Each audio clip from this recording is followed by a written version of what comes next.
So welcome back again to the last and final day of this session, and we have pretty much covered all the topics except one very important, that is project risk management.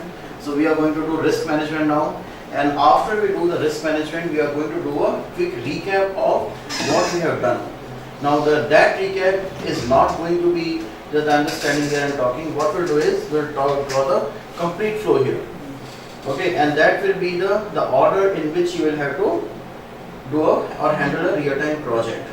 I have prepared a flow, a project flow for a company that I can share with you. Maybe in your real life, in your day-to-day project, you can take use of that, make use of that. Because in a standard company, not all these 47 processes are required, isn't it? As you said, this procurement.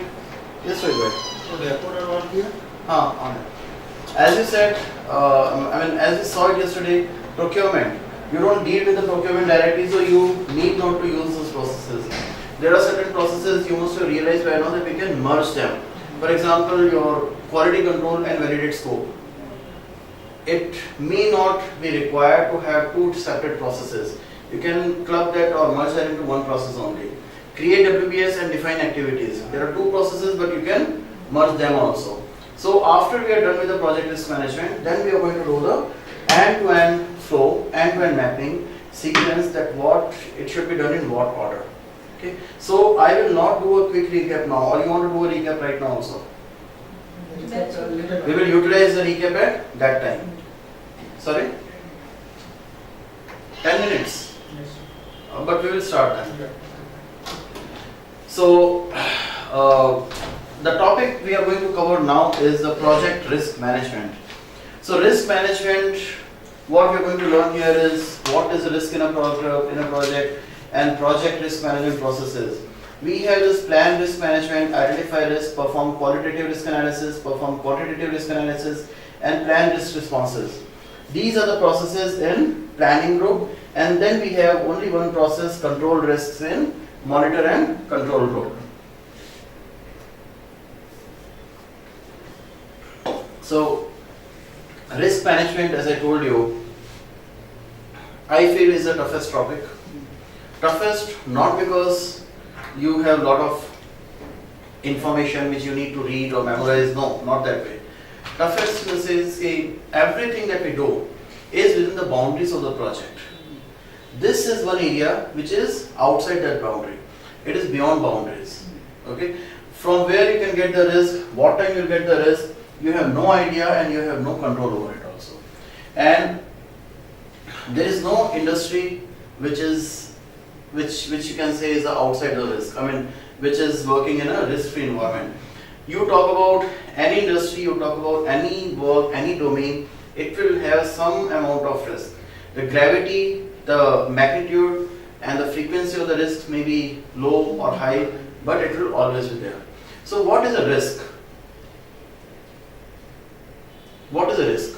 What do you think of risk? Which affect the normal processes and scheduling of the project. Correct. Partially correct. Because it's not only the schedule which affect the entire project. The cost of It can impact your scope, time, cost, quality, HR, communication, anything. Okay. It can even halt the project also. Isn't it? So risk is any uncertain event that can impact your project. Okay. So there are two things in this. First is known unknowns, and second is unknown unknowns. Known unknowns are your risk. Unknown unknowns are your disasters normally, like tsunami, earthquake.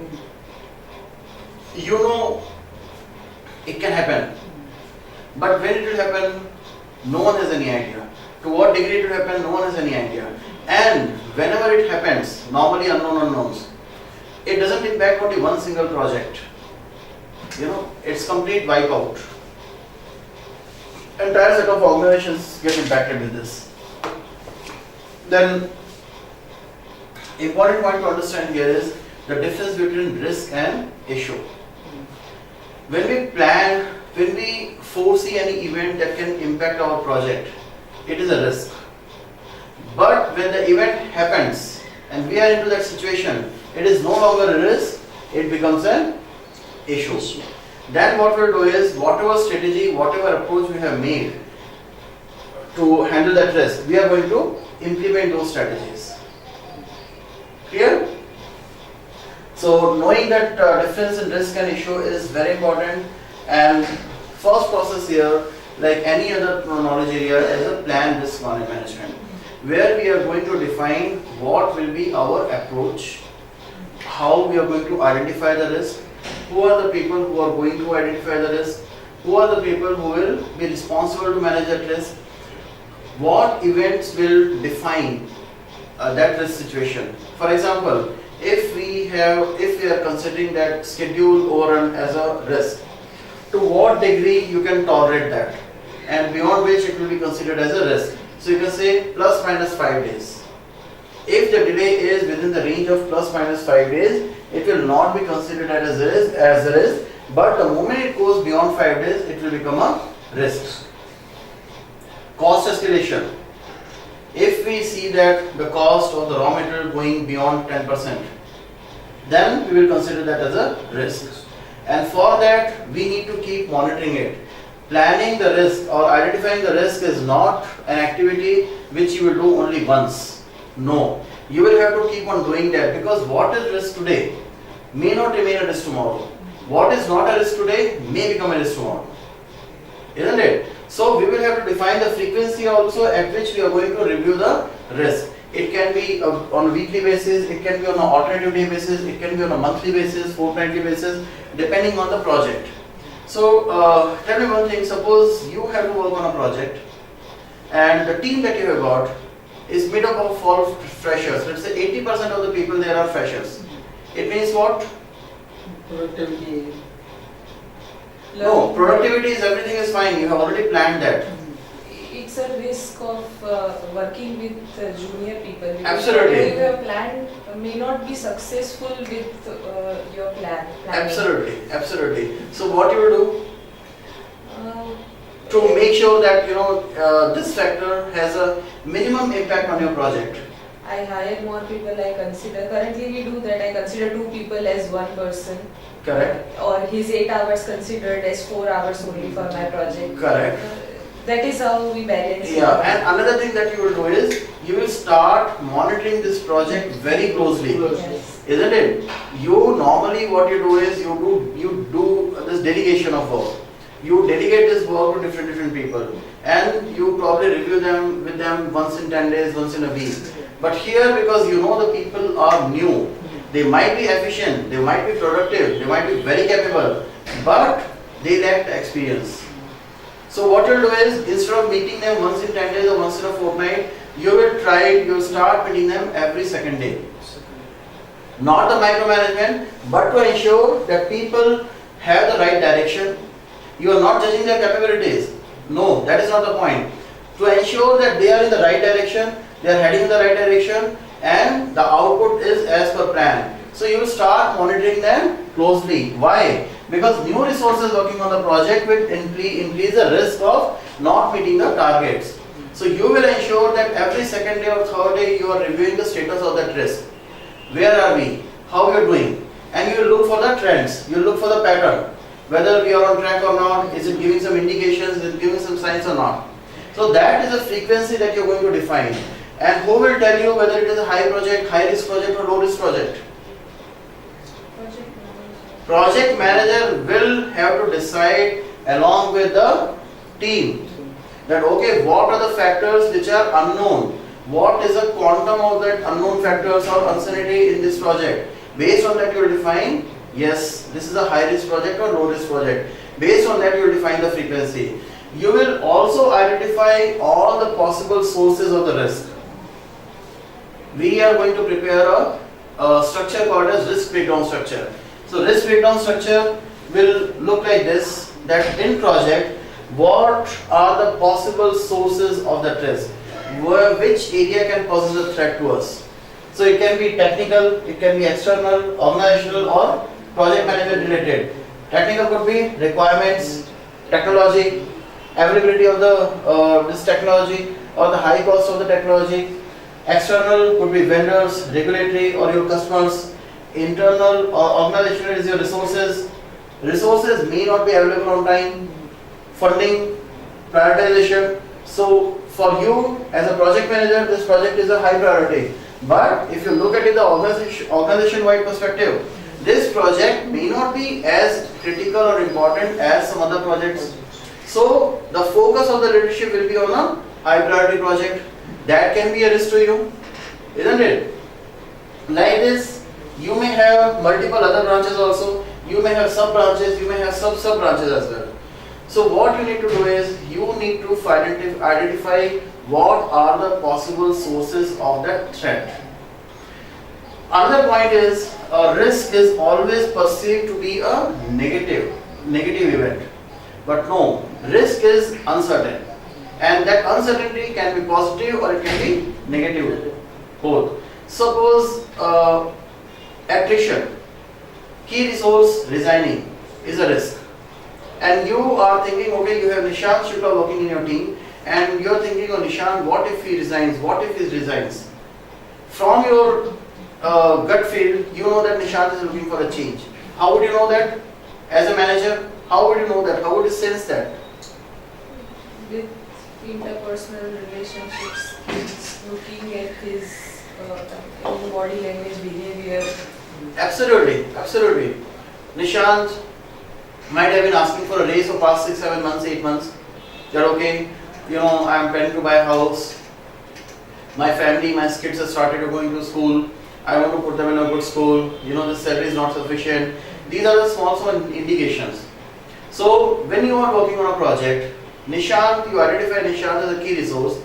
At the same time, you add that into your risk register also that Nishant may leave the job. You are worried that if Nishant leaves the job because he is a niche resource, what will happen to my project? And unfortunately that event happens, Nishant resigns. And you are in a risk. This becomes an issue. You immediately implement the action, you escalate it to the sponsor, and sponsor immediately gives you a backfill. When the backfill comes, then you realize that Nishant was a useless resource. The new resource who has come, he is much better than Nishant, he is faster than him, he is more creative than him, he is more productive than him. So the event which was earlier being looked upon as a negative event or a threat has now become an opportunity. Then you will have to, or you can make strategies that how to maximize this opportunity, how to take maximum out of it. For example, the cost of raw material. Like you are making an estimation for your project that okay, steel price, we are assuming that it will increase by 10%. Let's say tomorrow it goes down by 10%. It becomes an opportunity. So how are you going to maximize on that? So we will have to set the thresholds which will define risk, how you are going to identify the risk, what are the possible sources of the risk, what will be the frequency of the review, who are the people who are going to manage that risk, who are the people who are going to involve into the risk review. And sometimes your people can also pose as a threat. Your project is fine, everything is fine, but you have one stakeholder, and that stakeholder is a very negative stakeholder. He somehow wants his project to close down or get terminated. He can also pose as a threat. So how we are going to manage that? So we will use all these inputs, and then we are going to use our analytical techniques, expert judgment and meetings. Now can anyone tell me what EEF will do here? Enterprise environmental factor.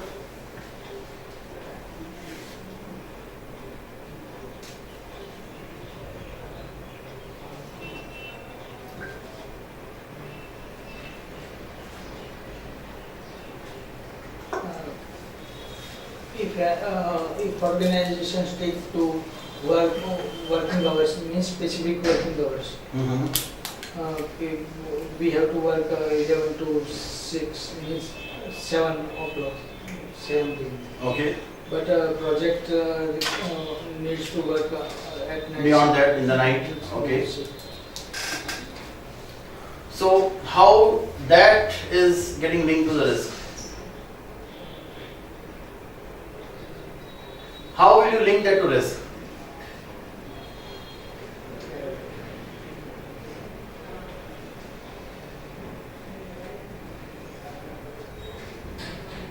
Okay, so suppose organization no matter what happened, we must have 5% margin of profit in every project.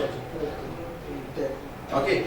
For that, the organization has given the guideline, any project, when you see the cost variance is going beyond 2%, that will be considered as a risk, isn't it?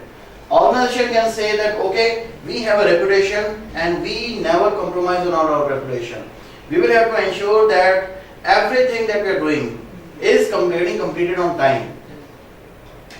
So they can say that, okay, the moment the duration variance is beyond 2%, it will be considered as a risk. And this may vary from organization to organization. Okay, we will consider all these inputs and then we are going to come up with our risk management plan, which will include our methodology, tools, checklist, data source, classification model, roles and responsibility, budgeting, how much, okay, budgeting also is important.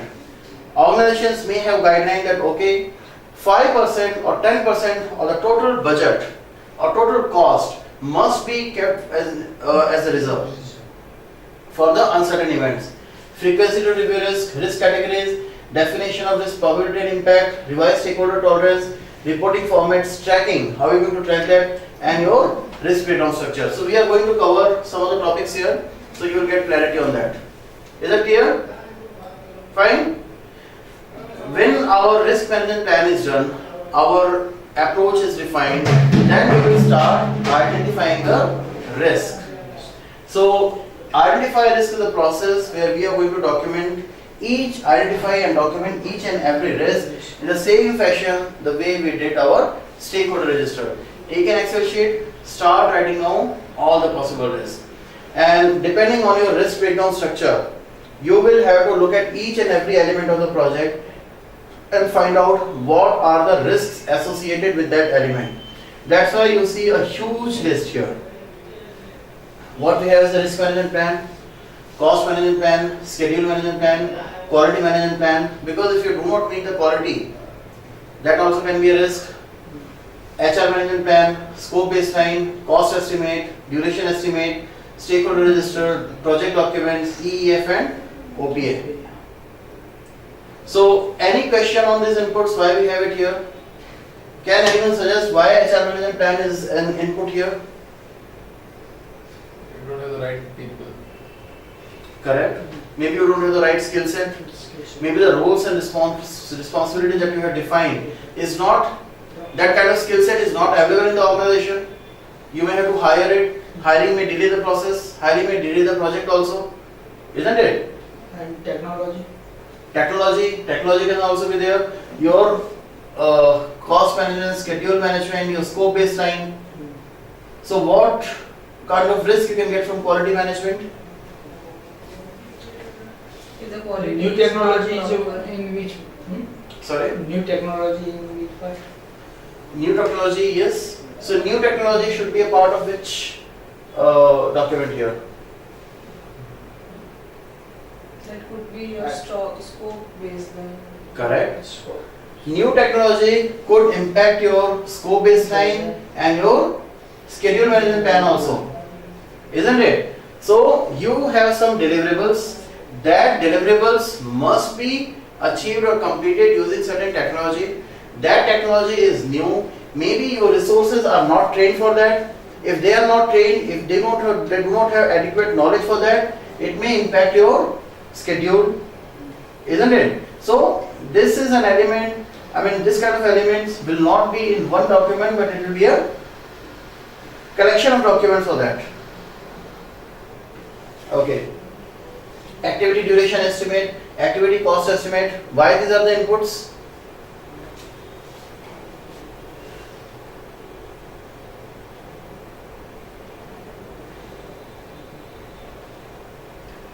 Yes, sir. The cost is going beyond. Correct. So, how we do the estimation? We make assumptions. Remember when we talked about this? We make assumptions and assumptions can go wrong. And if the assumptions are going wrong, it may poses a threat to the project. And sufficient buffer we have not. Sufficient buffer, you may not have sufficient buffer also. You may end up consuming entire buffer also. So that's why we will have to consider everything there in the input, and then we will do our documentation review. Documentation review could be your RFP, RFI, or all the documents that you have, the document that you have prepared, all the assumption log that you made. Assumption log is a part of your project documents. Your assumption log, your change log, your issue log, all these log that you maintain. Your information gathering techniques. So what are the information gathering techniques? Interview, absolutely correct. Documents. Sorry? Study documents. Study the documents, interview. You can do the Delphi techniques. You can start using meeting people. Your interviewing, root cause identification, SWOT analysis. You understand what is SWOT?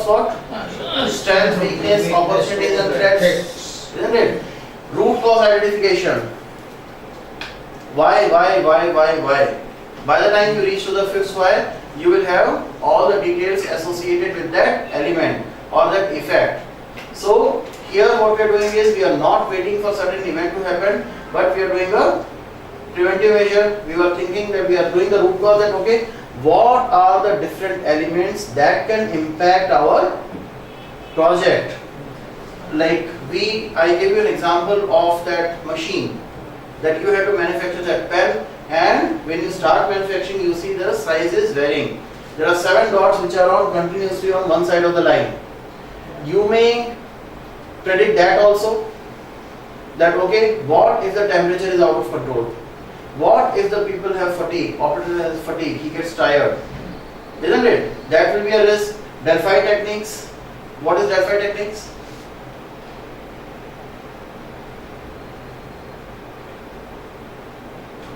So you must have noticed that when you go for a meeting, suppose you call for a meeting and there are 3 managers in the meeting and each manager has some people reporting to them.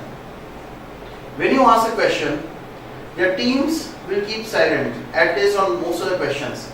They will want their project manager to speak first, isn't it? Because they do not want to show that okay, they think other way around.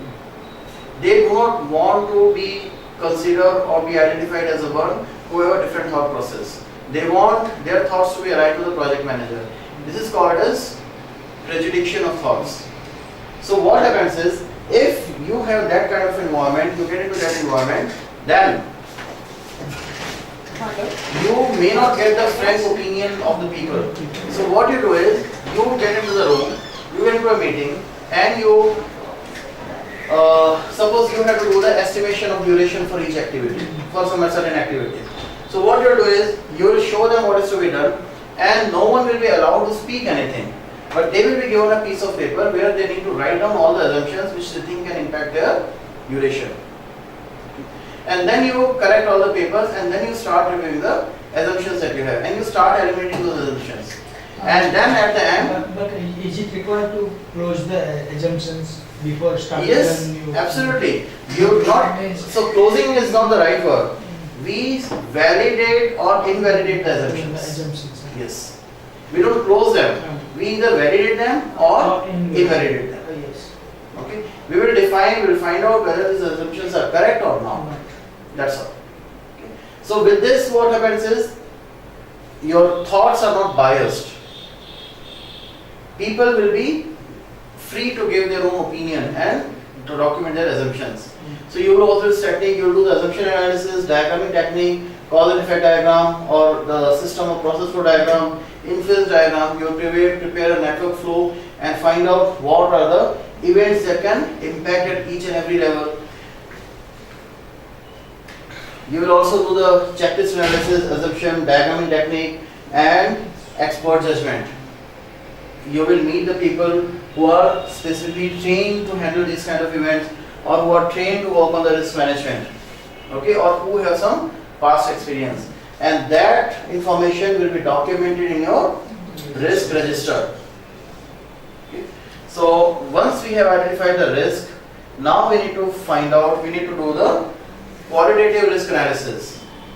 So qualitative risk analysis is, we will look at the risk, all the risks which have been updated in the risk register, and then we will find out what is the probability it can happen, and if that risk happen, what is the impact it will have. Okay. So we'll wait for a minute. Let Agna come.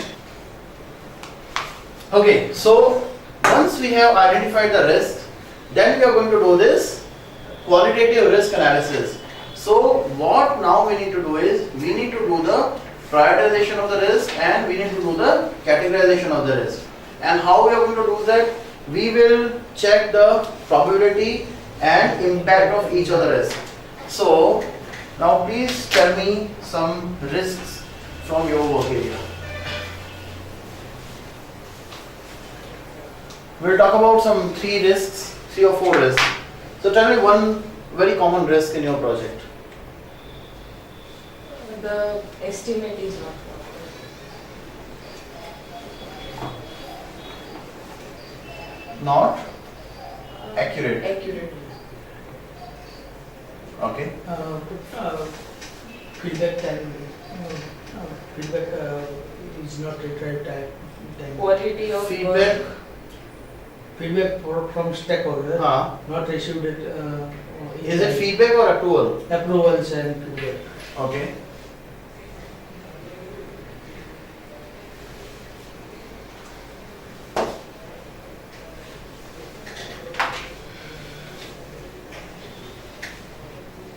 Delay in approvals. Okay. Scope increase. Scope not creep actually. Change. Yes sir. Resources. Resources. Unskilled What? resources or lack of resources. Unskilled resources.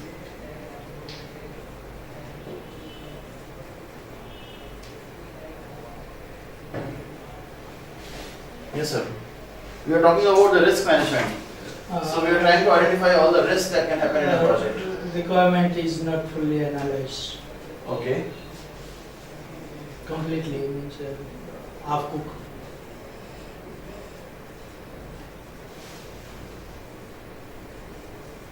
Okay. Okay, so we have some 5 risks. So one thing that I want to tell you here is whenever you do the risk identification or when you detail your risk and document your risk, the risk should be as comprehensive, as detailed as possible. It should not be a vague and generic statement. Okay. So when you say estimate not accurate, the appropriate word for this is estimates or the actuals going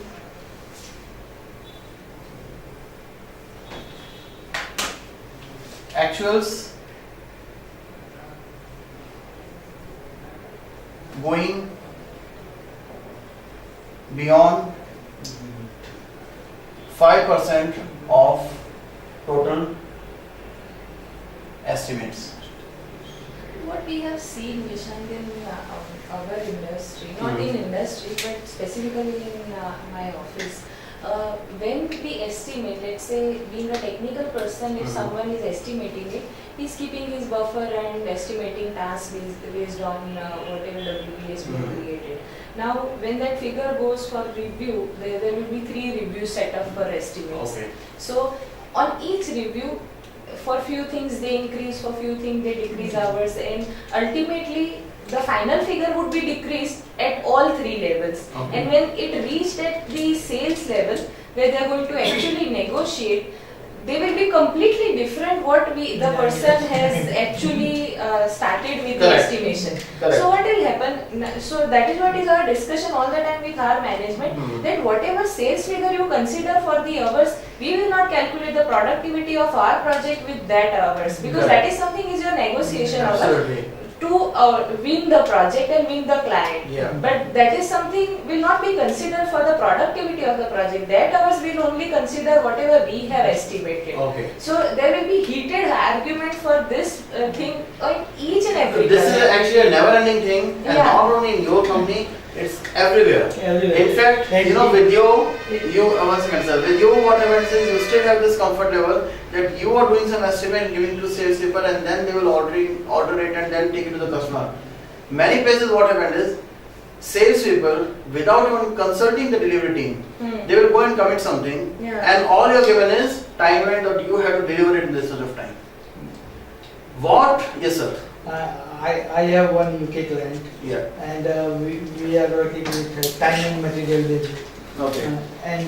Before initially we have experience with developers, and we quote this much time required, and you have to pay this much amount. And after 6 months, our resources have gone out, and new resources are appointed for that project. And obviously, There will be some time delay, some lag, because people need to come up to the speed. So I have give one means 50% more time than customer denied. Okay, I am not ready to pay 1.5. So what do you think? What do you think is the Because solution? you have a similar kind of work you have completed within 1 day, and right now you are quoting Taking 5 days, of course. He is not liable to pay for that 5 days. Okay. It is performing team's responsibility to ensure that whatever is committed is being done in that time, be it a new resource or a existing resource. So what happens is,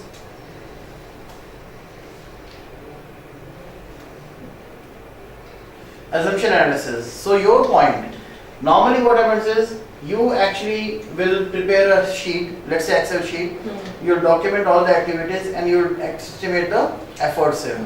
So it goes as it is. What important thing that you have to start making is assumption analysis. What you do is you change your approach. Instead of giving them the assumptions, the hours, you share the list of assumptions. Okay, and then you validate or invalidate the assumptions. And let us see what they have to say on that. Because what will happen, the argument goes like this. Let's say if there is small, in every application, whatever we prepare, there are huge modules that we make. But for supporting those huge modules, there are few setups. Absolutely. Now, there are, let's say 20, 50 setups. For each setup, their argument is always, we have been doing this work since last 20 years. We should have some automation. So, if I have put 8 hours, because any work that we start, we don't have any consideration of level of experience of research that the person who has worked on that thing, he is only going to work on that. There will be new trainees set who will be working on lookups. Correct. Now, they'll require almost 2 days to work on single that thing. But though considering all that fact, and we knew that they are going to argument with us, so we put in 8 hours. For 8 hours also, they'll say, no, we should decrease the hours. We put 6 hours. Nowadays, the trend is we have to put only 2 hours for those setup things. Because you have been doing this since last 20 years, you should have some automation in that it can be done in 2 hours. Now, how can I make them understand in 2 hours person will come, will sit and will adjust with the work. He will not even be able to start the work, forget about completing it. Absolutely. Where is the margin of my testing, my unit testing and integration testing and lot of other factors that will come into the picture once he starts working on it. See, one of the things that you can do is, along with the estimation that you're doing, you will have to start making the assumption log. That is very important. What is the process of estimating with experience of? Okay, so I'll tell you, normally what happens is, this kind of work, it is assumed that over a period of time you will increase your efficiency. For example, BPO. So when you start a BPO, when you start the services for a new client, they will say that okay, the TAT, the turnaround time for one call is 6 minutes, or not say 6 minutes. Let's say turnaround time to resolve one query is 4 hours. That the customer will call you, will raise some ticket for some issue, you will have to resolve that in 4 hours time. So year 1, fine. Next year the customer says, now we need to bring it down to 3 hours. Because you have been working on this for 1 year, and now we assume that you would have prepared some knowledge base, you would have developed some experience and efficiency, so now we need to bring it from 4 hours to 3 hours time. Next year, the same will be getting reduced to, let's say, 2.5 hours time. Of course, there is a threshold. It's not that, if you're working for 5 years, it will come down to 5 minutes. No, there is a minimum threshold for that. So that is one thing that probably your clients are expecting. Now, every time we cannot say that they are wrong. They might be right in this expectation also. So what has been the learning of the past projects? What did we do to improve it? One of the key things that you have seen in your closed project or phase process is that document the lessons learned. So the lesson learned says that, okay, in this project we spent this much of time in doing the manual work, and it says that, okay, if you do some amount of automation, this can actually reduce the time cycle that you take for your estimation or unit testing or any kind of thing. Now, the other is that we see in even the ERP software that we implement, what happens, let's say in Gujarat we have domestic customer overall in India. What they used to say is, since we are buying the software, your software should give everything. They cannot be convinced with the fact that a software is a generalized one and it cannot give the processes that you follow. So either you need to change processes, otherwise we'll have to do customization. Absolutely. And if we do the customization, that comes with a cost. So what we do at the time of estimation, with whatever knowledge we have gathered, with that we prepare the estimation, implementation estimation, and with the experience we have come down to a structure that if let's say 100% is my implementation, then we'll have to do customization 20% to 30%. Correct. So Correct. that is how we estimate. But even then what will happen, the amount of effort that we spend for implementation, that is going too high, and similarly the customization effort also, because the moment we start interaction with every client personnel, they will have our process is this, we have to do it this way, we have to do it this way. I know I have actually led that implementation of ERP in Oberoi, and I know how difficult it is. People are working in this kind of companies, which are the very traditional industry. Yes. People come from old school of thought. They don't want to change. Yeah, they don't. And they will have one single argument that I am working for past 20 years. How can you, who has just 5 years of experience, come and tell me that this is wrong? This is wrong and you have to change the process. Yeah. Like the invoices So they are sending. that happens. That happens. And that is up to top to bottom and bottom to top. See, what happens is in this, Analysis. in this case, what happens is the approach, as I said, is very important. First is, when you make the estimates, do not show them the numbers first. Yeah. Don't show them the hours. Yeah. What you need to share is the assumptions and the checklist.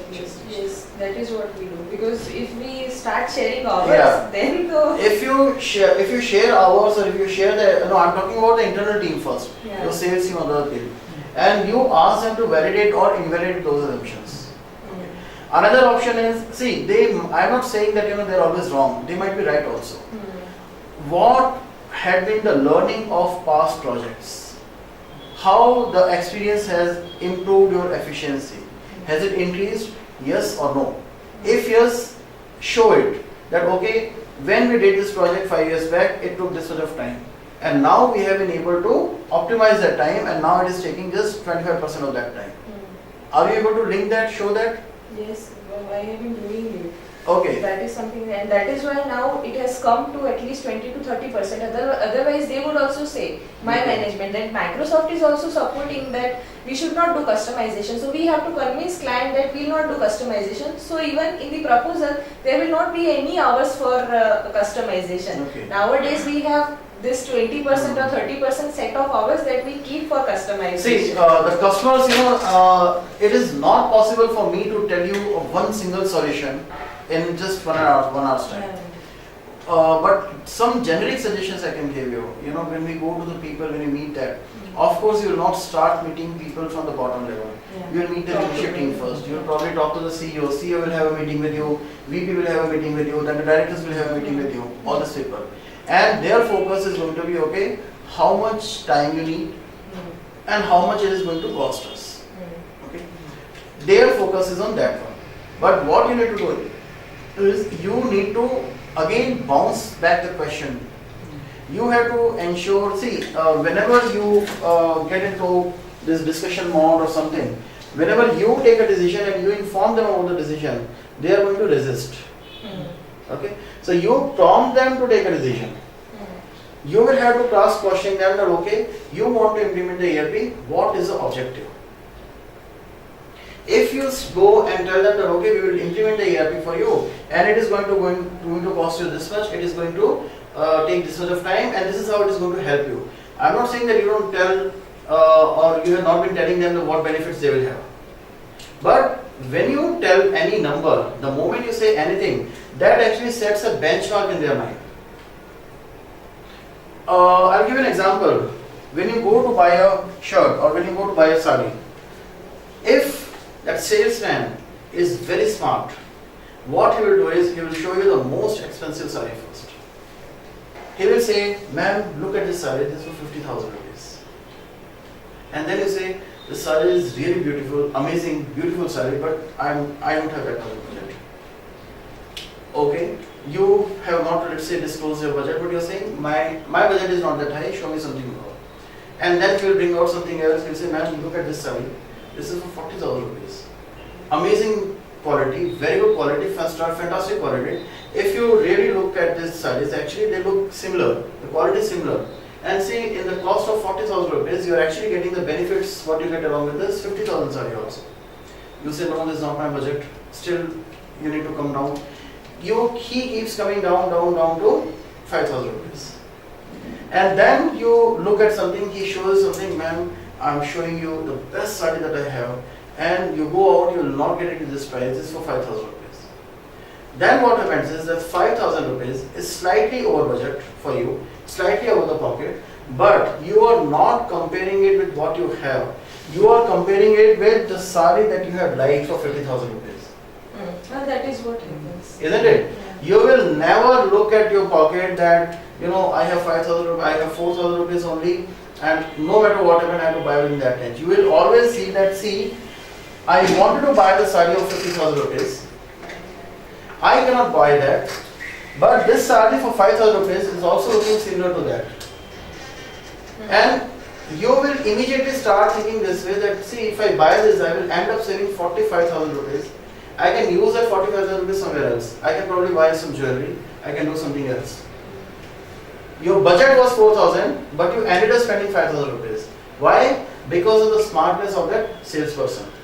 That is not smartness of salesperson. Then ideally what happens in sarees example, that is okay, but when it comes to software, it is No. I'm coming to that.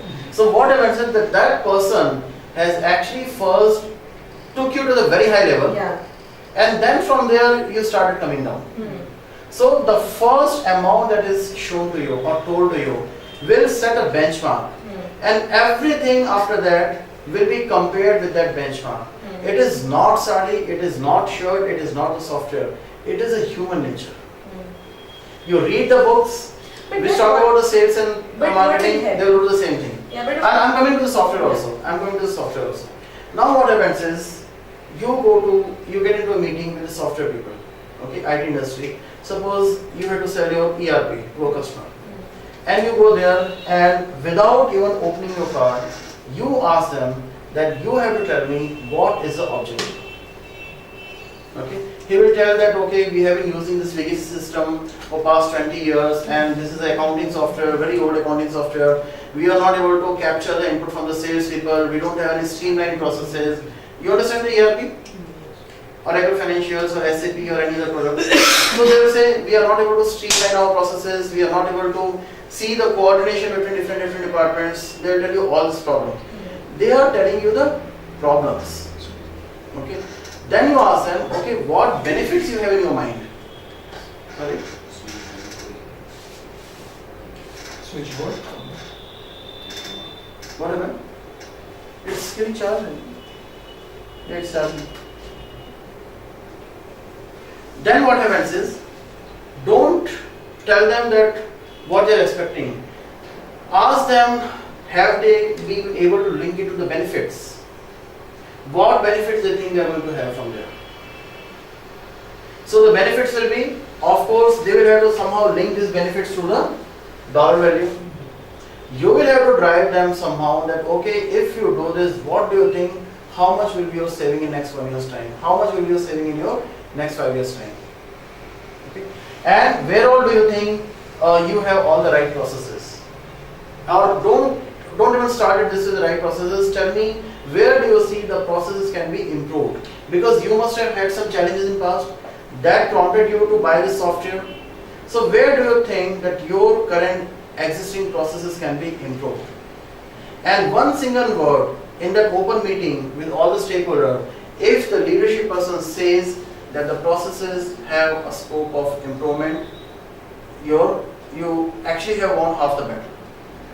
Because then it is coming in the top-down fashion.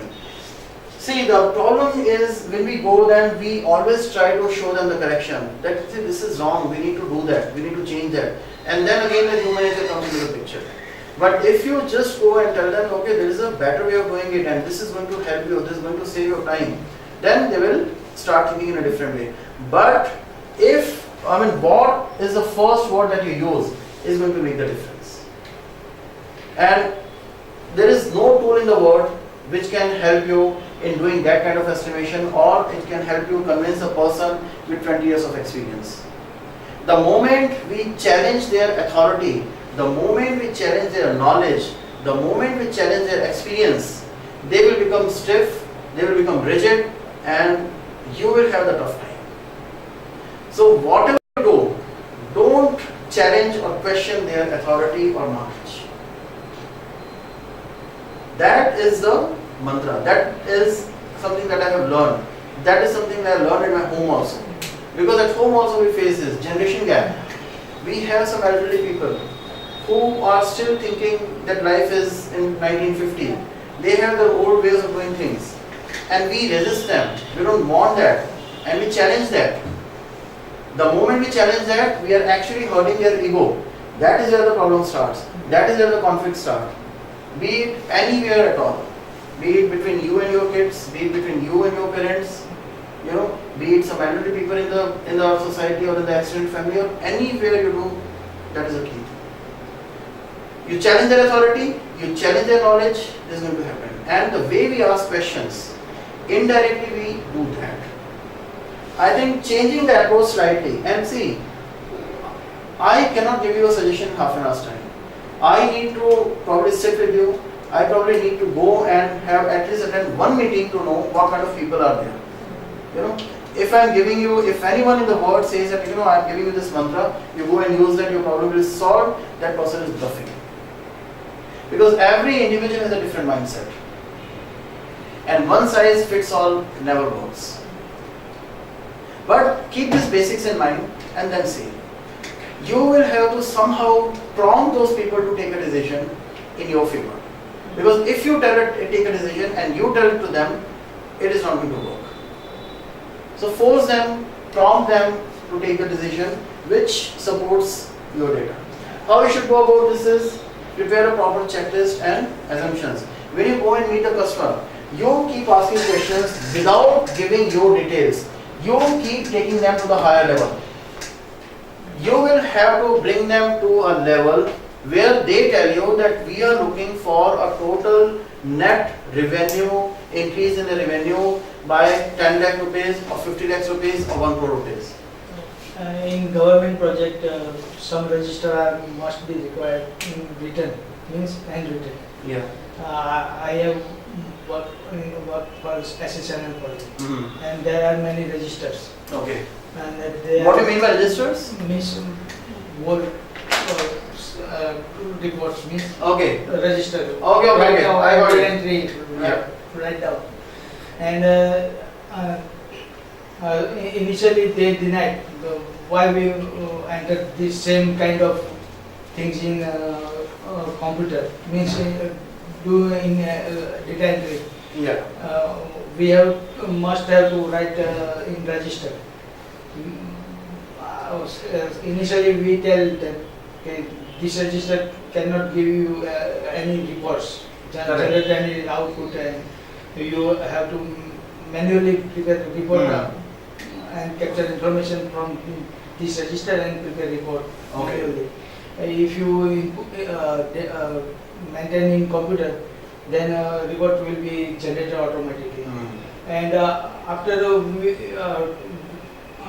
completion of this some registers related computerization completed, and we meet top management, and they say, okay, take printout from computers and Put a stamp.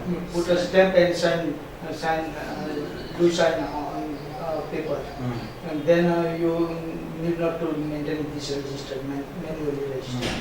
Then after BPR, means business process re-engineering required, register will be Gone. gone. See, people resist. That is a human nature. Everyone will resist to change. When I came here, very frankly speaking, when I came to Ahmedabad, I was a bit skeptical because they said we are going to arrange your accommodation. I said okay, fine. Because when I go and live in a hotel, I know the minimum standard that they want to maintain. But when they say that okay, we have a house, we have a bungalow, and we will ensure that we will put you there, then I become skeptical. Man, what it is going to be like? Whether they'll have AC or not? Whether they'll have a proper toilet or not? Who will be there to give me some tea in the morning? I need tea in the morning. Whether the bed will be clean or not? Whether the sheets will be clean or not? Whether there will be, all this basic kind of thing. Whether the room will be clean or not? Whether the room will have some positivity or not? Because sometimes there are some houses when you enter, you actually get the wave of negativity. You don't like the energies there. You don't like the anything there. I was skeptical about all these things, whether I'll get this or not. Okay, I came here. When I came here, I had some reservations. Each workshop that I do, before the workshop I become nervous. Why I become nervous? It is important to become nervous sometimes, because that helps you from not becoming overconfident. Because when you are overconfident, it may create some other problem. So what happens is, the moment I went there, I saw the place, okay, area is fine, locality is fine, room is nice, very clean, AC is there, working, cooling the room, bed is clean, sheets are clean, toilet is clean. Fine, okay, accepted, that chapter is closed. Now I came here to the workshop, okay, what kind of people will be there, what will be their expectations, what will happen. The moment I come here, the moment I maintain the eye contact, within 2 minutes, solve. So that is a human nature. When you do a project for a company, when you go and tell them that you are bringing in something new, they will have some sense of insecurity. It is always and always there. It is not only with them. If you also have to do something, you will also have some insecurity. Tomorrow, if someone comes and tell you that you will shift to a new house, isn't it? You will have some kind of insecurities. So you will have to somehow take those people into confidence. And when you question them, or when you see, you telling benefits will not help you much. Let this benefit come from their mouth. So if you have to do a software which is going to replace the register, and they are saying that what our software will do, we maintain this, we maintain that, and then you ask them the question, no, this is not giving you the report. So again you are challenging their authority, which is actually increasing their insecurity. So they will immediately become a negative stakeholder. They somehow will start wishing that this project fails, and then so that they can go and they can probably tell them, sir, I had told you earlier. Even I have been doing this for 20 years. Department head also said that insist that this register must be required. Correct. So what you do is, you will have to start passing the ball to their board. You also have to start questioning them. Okay, sir, fine. You are maintaining that register, and I can really see that amount of effort you put in maintaining that. So tell me, how do you do this if you have to pull out some report? How do you do that? He will say that, okay, I just look at the details and I document it somewhere. Okay, how long it takes? He will say, okay, I can finish that in an hour's time. Okay, fine. How would you feel when the same work is done for you in 5 minutes time? Isn't it? Now that is the time When the person, he has himself said it is going to take 30 or 1 hour's time, and then you are telling him that, sir, tell me, how do you feel if that time comes down to 5 minutes? Imagine how much free time you will have. You are forcing that person, cornering that person to ask you, okay, how it can be done. The moment he asks how it is done, your work is done. So, what makes a difference is your approach. I have small kids. Everyone, will have or must have experience with working with the kids. Handling the kids. If you ask them not to do anything, they will be tempted to do anything. How I handle my kids, how I tell my kids. So my son actually, he is 5.5, and kids, they keep on picking up habits, and whatever they learn, at least for 1 day, 24 hours or 2 days, they will be just keep on doing that. So my son, he picked up this habit that he will, whatever charger he sees, he will go and put it into the plug. Okay. What I did is, I took him and I said, okay, see, this is the tester. इसके अंदर एक छोटा सा bulb होता है, और ये bulb जो है जो बहुत ज़्यादा करंट आता है, वोल्टेज आता है ना, वो उससे जलता है. I showed him, I took that pen inside and showed him how the light goes. और मैंने कहा कि ये जो करंट होता है, ये अगर आदमी को लग जाता है तो उसका ये पूरा हिस्सा जो है ना ऐसे जल जाएगा, और आपको इतना शॉक लगेगा कि आप वहाँ से जाके वहाँ गिरोगे. तो मैंने कहा आप एक बार ट्राई करके देखो. Why don't you try it? And then I took his finger. I said, please insert it inside. मैंने कहा मैं भी आपके साथ हूँ. Both of us will get the shock. And then he said, no, I don't want to do it. Fine. So there was a time when I used to do a lot of repairing work on my part-time basis. So my mentor in that, he was in Mumbai. He had a daughter. It's a very small kid at that time, around 6 years old. So we used to do a lot of soldering. You know soldering? Soldering iron? Because we used to do a lot of electrical work, soldering. And she had the habit of doing everything, and everything, like, interfere in everything that you're doing. And once she came and she wanted to take that soldering iron, and his father said, see, this is hot. You can see the smoke coming out of it. If you touch it, you'll get the burns. Okay? So I wanted to tell you this, but now I want you to go and try that. So please come and pick up this and handle it from here. And then she was skeptical. And then she said, no, I don't want to touch it. So you encourage them to do this. You tell them what will happen if they do it, and then you encourage them to do it, they will not do it. And that day onwards, they will never even ask for that. But if you straight away go and tell them, don't do that, don't do that, don't do that, they will keep on doing that. Same approach works everywhere, because ultimately, we are all human beings. How you approach them makes a difference. You go to a hotel, you see a beautiful receptionist standing there and asking you, yes sir, how may I help you? You will feel so happy. Isn't it? You will feel so comfortable there, and then you will start giving her your wish list. Okay, I want a room on this floor, higher floor, non-smoking room, and all these things, and blah blah blah. If you travel in Air France, and then the air hostess will come, they might be looking very beautiful and very well dressed, properly dressed, but the way they talk, they behave, especially with the Indian people, you will not even feel like looking at her. You will not even feel like talking to her. So what makes a difference is the approach. The way you approach and connect with other people. Same thing applies in your professional life also. So no matter what happens, please ensure that indirectly, directly or indirectly, you are not challenging or questioning their knowledge or authority of anyone. Your effort should be, or your approach should be, to pass the ball in their court and prompt them to take a decision. The moment they realize that they are empowered, they will somehow, indirectly, unknowingly, in subconscious mind, they will start supporting you. So you can get what you want. That is, right now, that is the only solution I have in my mind. Beyond this, I probably need to come and understand those people, and then probably I can tell something. So that's why when we do this leadership workshop, this kind of negotiation skills or something, we prefer to have a in-house workshop. And in in-house workshop, we understand their challenges, we form the group, and then we ask them to do certain activities. When they do the activities, then only they learn.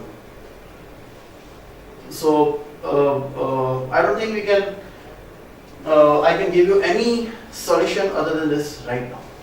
but this will help and this will work. Okay? Understanding human psychology is very important. So we were talking about this, doing the qualitative risk analysis. So the point that I was telling, oh sorry ma'am. So I hope I was able to give some knowledge.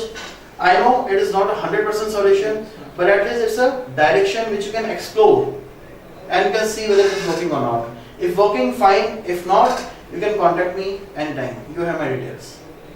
Fine? So when you are identifying the risk, do not make some vague statements. You will have to make sure that they are comprehensive, detailed and measurable also. So estimate or actuals going beyond 5% of the total estimate, or the variance is to the degree of, in the degree of 5% or something. Delay in approvals. What is the quantum of delay? Delay between 1 to 2 days can be within your buffer.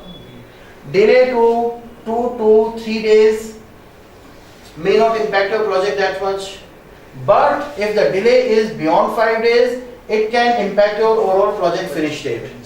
If the delay goes beyond 6 days, then it will definitely have an impact on your project, and you will have to estimate that what is the impact of the delay if the approval is delayed beyond 6 days. And you will have to ensure that you are making those stakeholders and the people aware of this situation. That see, we have given you this approval. If you do not provide us the approval in 3 days time, we will have a delay of 2 days in the project. Document that, send a mail along with the stakeholders register. Okay, and when you are doing the mail and when you document that and you copy some other stakeholders in the project, then people will definitely realize the seriousness of that matter, and then they will give the high priority to this work. Otherwise, if you simple give them a message or tell them or just over the phone, just see I need approval, if you don't delay it, I may not be able to finish it on time. No. Be very crisp and concise and clear in your communication. Fine, you want to delay it? Take your time. It is a time and material contract. It is beneficial for me. Longer you take because you have to pay money. But if you do not provide the approval, these are the consequences. And then you will see everything start rolling immediately. Okay. Your scope change, again scope change to what? Regarding approvals, no? Yeah. Sometimes it written with the specifications like that. Suppose you are giving for approval, they have to approve within 2 weeks or 1 week. Absolutely. Or if you do not receive approval in 2 weeks, we will assume that it is approved and we'll go out with that. So that also must be documented. And another issue which comes, as you said, we can write to them, Then what happens is the next approvals what you send, they will always reject or find some faults, and it keeps on coming back until you develop a relationship with them. Absolutely. Relationship is extremely important. But sometime in software industry, if you have not received it, then all requirements become assumptions. Sir, that's what I'm telling you. Be it software industry, be it construction, be it manufacturing. Okay? How you are communicating this information to them will make the difference. And this is the 4th day of this workshop. You must have seen everything is linked. How one thing actually flows into so many other things also. And as you very correctly pointed out, your relationship, the rapport that you build to those people makes a lot of difference. Isn't it? You may be an excellent person. You may be a genius. You may be the extraordinarily productive person. But if you are not on good terms with the stakeholders, with the good terms with the people, you cannot succeed. I was giving the example before you all turned in the morning. I have a very close friend actually in Bangalore. Genius, intelligent, very productive, working with Flipkart. Senior position, 45 plus package. 45 lakhs is a significant amount. And he was asked to leave. And how it started, he took vacation. I mean, he had been facing these issues. He was not in good terms with his boss. He took a leave during the election and Good Friday time in Bangalore, and he went to court with his family. And there was some important delivery coming up at that time, and his boss said that I think you should not go. He said, no, I have already made my plan with the family and I cannot tell no to them, so I will go, but I will manage on the phone. And he said, somehow I don't have a confidence that you will be able to handle it from there. From there, the things increased and it went out of control, and it went to that extent where he had to resign. 2nd May, Friday is going to be his last day in Flipkart. Everything happened just in 2 weeks' time, and he's out. At this position, finding a new job is not that easy. The moment you cross that 30-35 lakhs bracket, finding a job becomes very difficult. I am not saying that he will not get it. He may get it. He may get it in a week's time also, but it may take 6 months' time also. So what did not work there is his relationship. He was very intelligent, genius, and very content person, calm and composed and very positive person. But still, he could not maintain that relationship, and gone. Where it can hit you, you have no idea. No matter how concise and clear you are in your communication, but if you are not in good terms with that person, it may be considered as your arrogance also. So being clear in communication is good, but please remember one thing, that it should not be taken as your arrogance also. Okay? And these all things actually very difficult to draw a line in between. So it all comes down to soft skills only. Everything. I mean, like. Remember that. Important. Smile on your face. Smile on your face. This is the most important thing. The line that we saw in the stakeholder management. Managing the stakeholder expectation should be considered the key objective of the project. So that is why being manager, getting that position is very, very easy. But being a good or successful project manager is very important and very difficult also.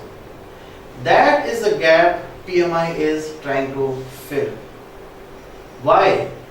25 years back, if someone had to hire a manager, and that manager would be a professionally qualified manager who would have some knowledge, some information or something about what a manager should do, how a manager should work, what are the things.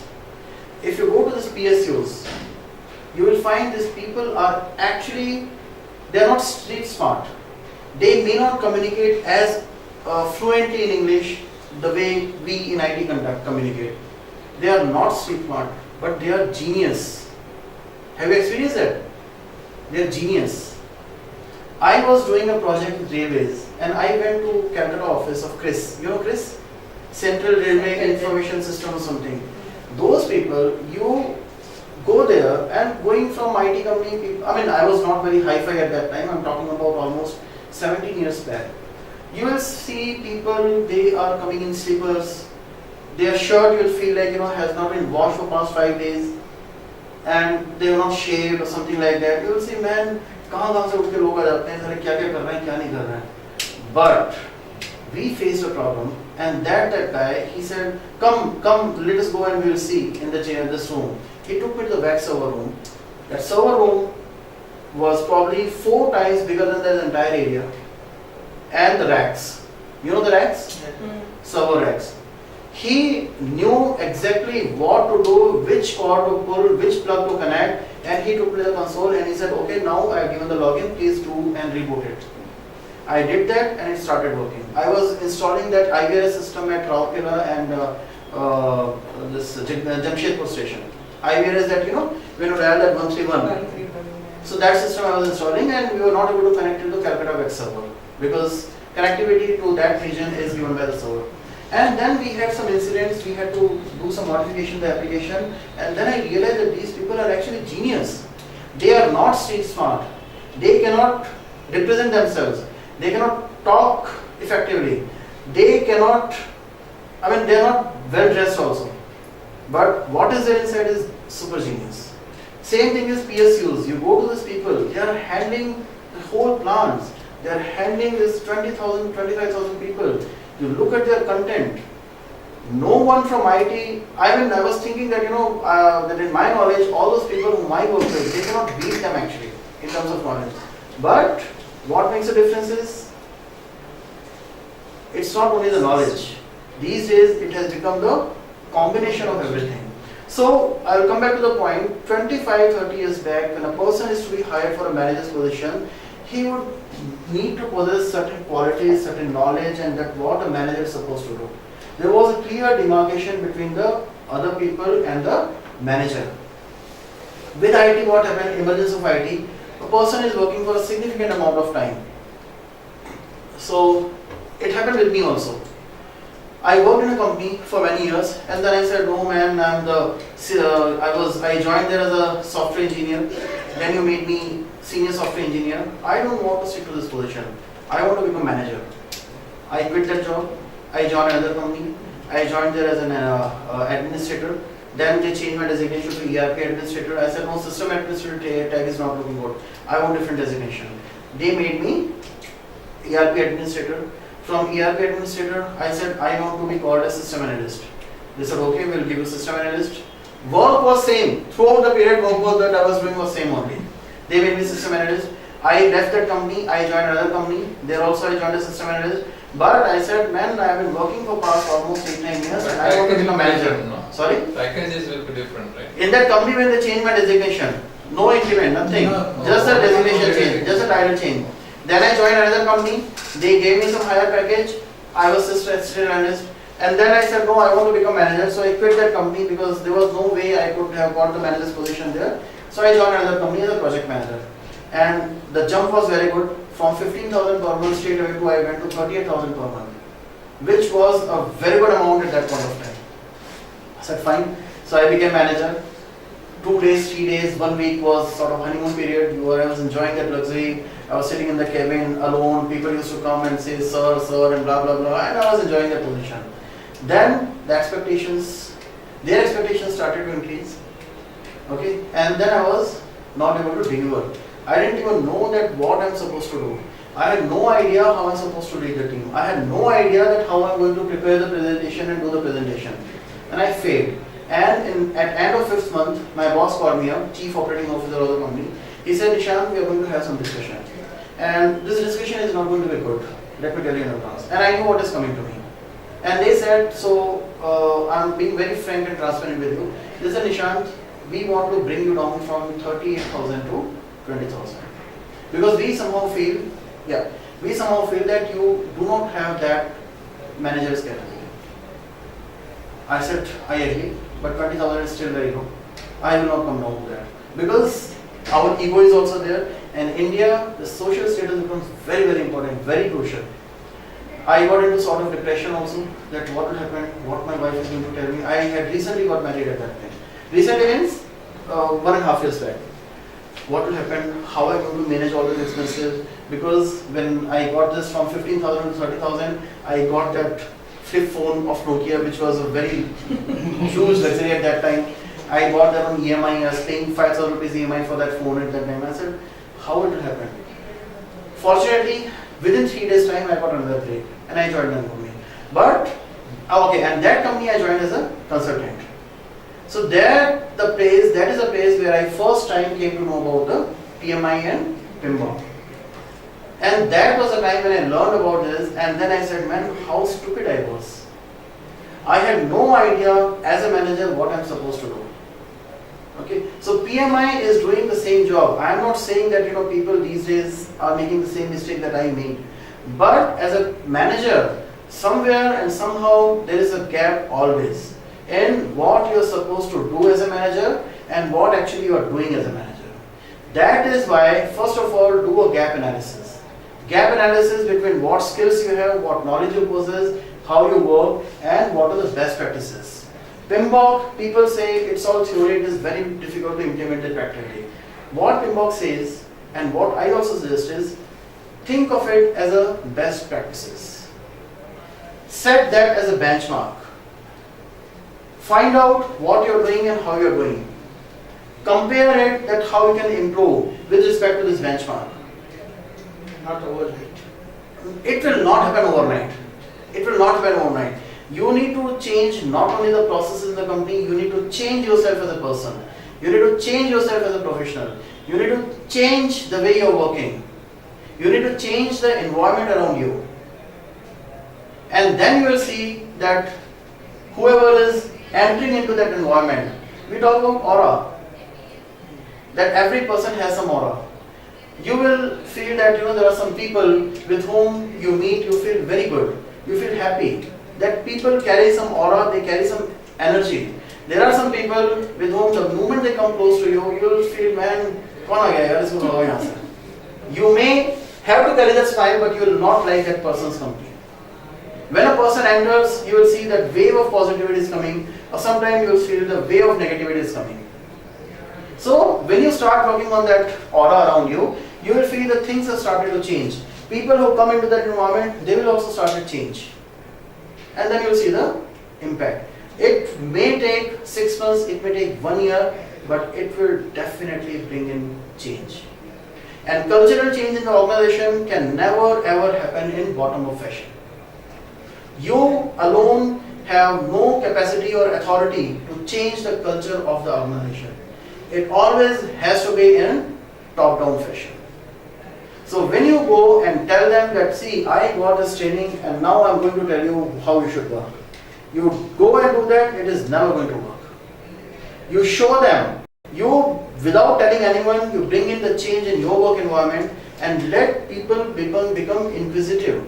Let them come and ask you, okay, so this is good. How do you think we should do this? How we should handle it? They will have to become curious, and then you will see it is working. Clear? Like you create your own island or your own space. Absolutely. People should look at you as the motivator, as a guide, as a person who is there to solve their problem, not to increase their problems. Okay? We talk about a lot of document. The moment you start telling people that you maintain this document, they will stop coming to you. कि यार इसके पास जाएंगे, ये हमें 4 document और बता देगा. Isn't it? How you handle that? You are the best judge of that. You have to take a decision at that time. Clear? So with this we'll take a break, and when we come back from break, we'll quickly wrap this up. So I hope this discussion is useful. Yes. Okay? Great. So let's enjoy the break, and we'll come back and resume it from our qualitative analysis.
success cannot teach you, failures will teach you.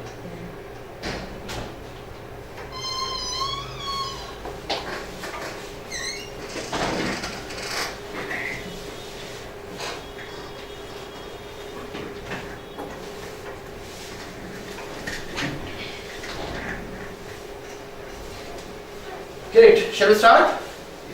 So let's now get back to our risk management. So we were talking about this qualitative risk analysis. So what I suggested is that when you document the risk, make sure they are measurable and they are not vague or generic ones. First, what we need to do is we need to estimate or we need to find out what is the probability. What is the probability that it can happen? And the probability will be on the scale of 0.1 to 1. Okay, so how we are going to come up with this number? Suppose you are saying that actuals going beyond 5% of the total estimate. What is the probability?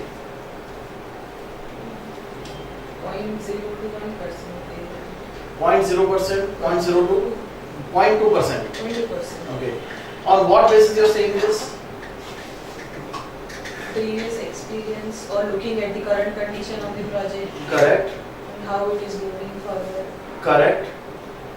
What about this, sir? Delay in approvals.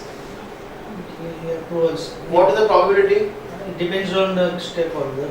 So you have to tell me the probability. Some PSU company, then it is high. It Okay. means What high? Give me a number. Let's say she has said 0.2. And what is the probability of delay in approval? 0.3. 0.3. Yes. Okay. Scope change? Scope change 10%, 50% chances. 50%. Okay. Zero. We'll come back to that also. 0.5. And unskilled resources? 0.5. 0.5. And requirement not fully analyzed? 0.2. 0.2.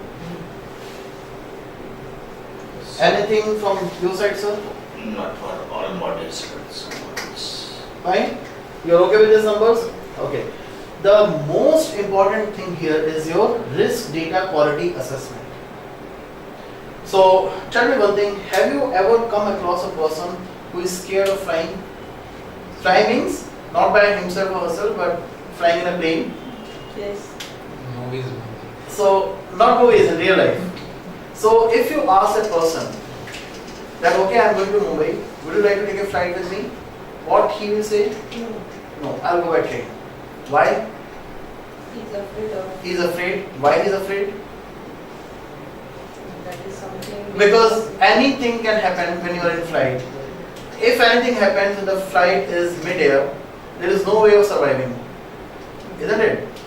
If you ask them what is the probability that if you go in a flight, any eventual event may happen, and he will say everything in life has 50-50 probability. It may happen, it may not happen. Fine. When was the last time India saw that major accident? That was in 2010. Tsunami.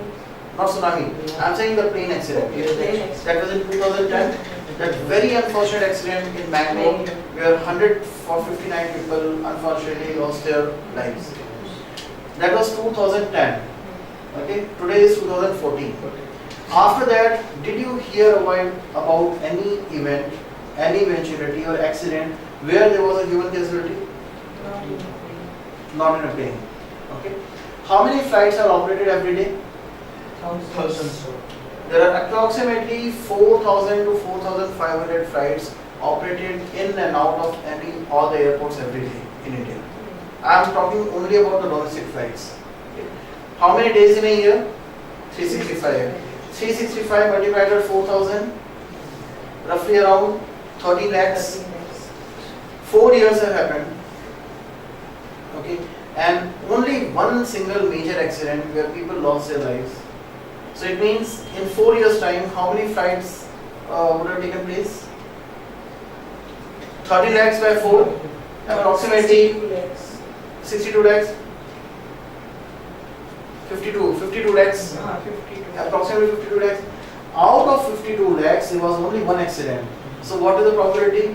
0.0001%, isn't it? So any plane which is taking off or about to land or going mid-air or being operated, the probability of that plane meeting any unfortunate event is 0.00001%, isn't it? So immediately you will see the data is wrong. So that person who is saying that 50-50 probability, when you do the risk data quality assessment, you will have the exact numbers to substantiate that fact. And now you know the probability there is 0.00001. We say that okay, unskilled resources is 0.5. It means what? High probability. Okay, high probability. Why you have come to this high probability? Okay, tell me what this unskilled resources could result in. Delay in project. Delay in project. Don't you think this should be a part of the plan then?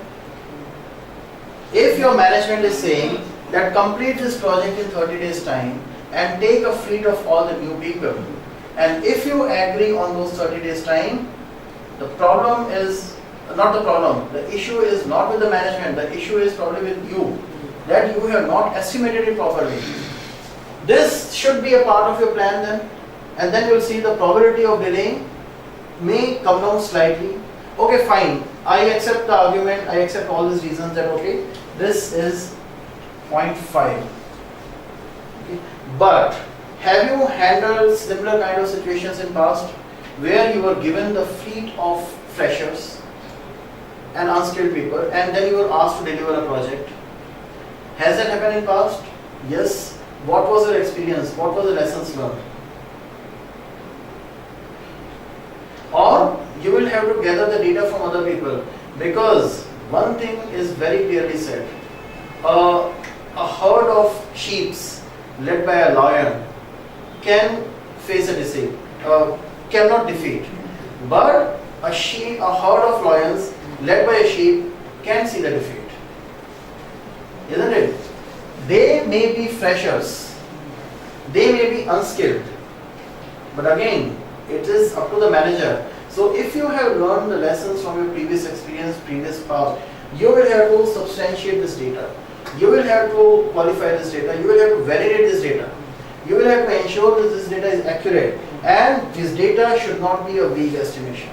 If you are saying that the scope creep has a probability of 0.5%, that means you will say that okay, we have handled 5 projects in past in this company, and in every project we have seen scope changes coming from the customer side every time.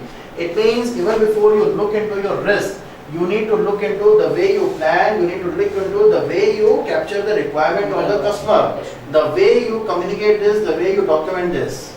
Even after everything, if you feel that okay, customer, because the market dynamics are such that they themselves cannot change it, then you will say okay, then only we accept this as 0.5. So that is your risk data quality assessment. Sometimes in software industry, what happens? We have prepared some analysis document, but when new resources come in the project, we cannot insist to refer that document initially. Okay. And that was problem. There could be not only one, there could be hundreds and thousands of reasons. Means documents are prepared documents have to get approval and store it. Exactly, that is what happened. So that is why it is said also. Plan the work and then work the plan. Whose responsibility it is? Project manager's responsibility. Okay. So you will have to do the risk data quality assessment here. And whatever number you are telling here, it should not be based on your some vague experience or nothing. Everything must be backed by certain data. That is why PMI has said risk data quality assessment is very, very important, because inaccurate figure here can actually have a significant impact on your project. Okay, so I am assuming that you have done all the assessment, you have analyzed the quality of it, and now we need to look into the impact part of it. So if your actuals are going beyond 5% of the total estimate, the probability is 0.2. What will be the impact? Impact is again on the scale from 0.1 to 1. Tell me what is the impact? 5% of impact on overall project. 5% of impact on the overall project. Yes, that is a very good answer. So when you say 5%, actual is going beyond 5% of total estimate. Let's say this actual is duration. This kind of analysis should we start doing it at the time of execution? No, Before this execution. should be at the part of planning. But as you pointed out, and I also told you that these values will keep on changing every week. You know, Based what on is not a project. risk today may become a risk tomorrow. What is a risk today may not remain at tomorrow. What is a high probability risk today may become a low probability risk tomorrow, and the other way around. The win which has a high impact today may become low tomorrow. Isn't it? So, actuals going beyond 5% estimation. Suppose this you realize during the first phase of the project, it may have a huge impact. Yeah. But the estimates for the deployment, let's say you had estimated that deployment will take 15 days time, and last stage of the project, product is developed, everything has happened, but for some reason the deployment is delayed. Then you'll see the impact has come down. Isn't it? In the beginning phase the impact will be very high, later stage, last stage the impact will come down. So these values will keep on changing, but the first assessment must be done in the planning phase. So when I say that okay, your duration may go up by 5% during the execution, so what will the impact it will have? So you will have to translate that 5% means resulting delay of how much approximately? It could be a delay of, let's say, 7 days. What is the cost, additional cost you will have? Without asking this question that who is going to pay for this cost, either you or to the customer. Whoever is paying for that. What is the additional cost of 7 days? Let's say for 7 days we have to come extra, so that is the extra cost that we Extra have to cost? pay. What is the cost? What is the cost here? Resource cost where resource Yeah. resource for Yes. Lunch, lunch sir. मैं तो मेरे लिए तो कुछ मत बनाना, I have only juice. No fruits also. I don't want to eat anything. Just one juice. हाँ मेरे लिए बटर मिल्क ले आना यार, तो बेस्ट. ठीक है ना, बढ़िया वाला butter milk. That's all. Amul का लेना. ठीक. ये टिफिन आता है उसके अंदर अमूल का आता है अमूल का थे प्रोबायोटिक लस्सी आता है. प्रोबायोटिक लस्सी आता है. प्रोबायोटिक वाला लस्सी अमूल का वो ले लेना. 2 ले लेना. अमूल की प्रोबायोटिक लस्सी. प्रोबायोटिक लस्सी आती है. Probiotic. वही आती है. नीचे मिलेगा अमूल का जहाँ काउंटर होगा वहाँ मिलेगा. गार्डन के आसपास होगा. गार्डन के आसपास होगा. And what about you, man? You got your lunch from home? नहीं today I am not doing anything. Okay. You're on fasting? No. Okay. What about you, sir? नहीं कुछ नहीं खाना. I'll be leaving. Leaving. Sure, 4 o'clock you have to leave now. But I need to see what is happening in the office. That is how I have to plan. Okay. Okay. Fine. What about you, sir? What will you have for lunch? Choice क्या? Choice ऐसे कुछ नहीं है. Whatever you say, that they will get it. Choice restaurant में से कुछ नहीं. वो चॉइस वाला ले इधर दे जाएगा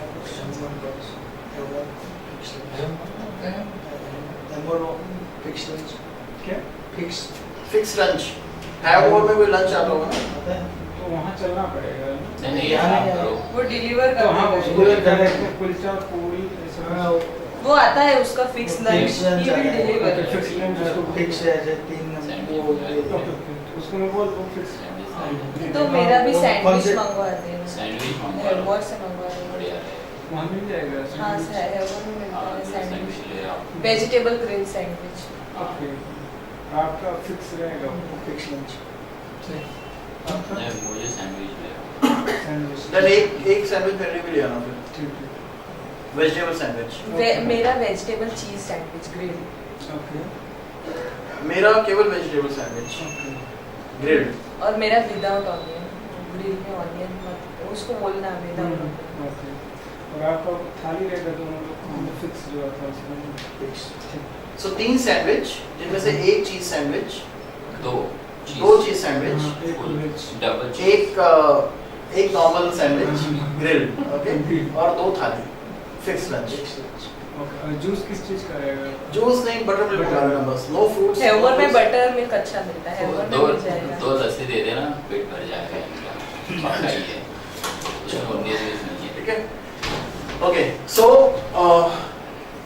it can result in delay of 7 days. So suppose the cost of 7 days is coming to what? 50,000. 50,000 rupees. What is the total project cost? 50 lakhs. 50 lakhs.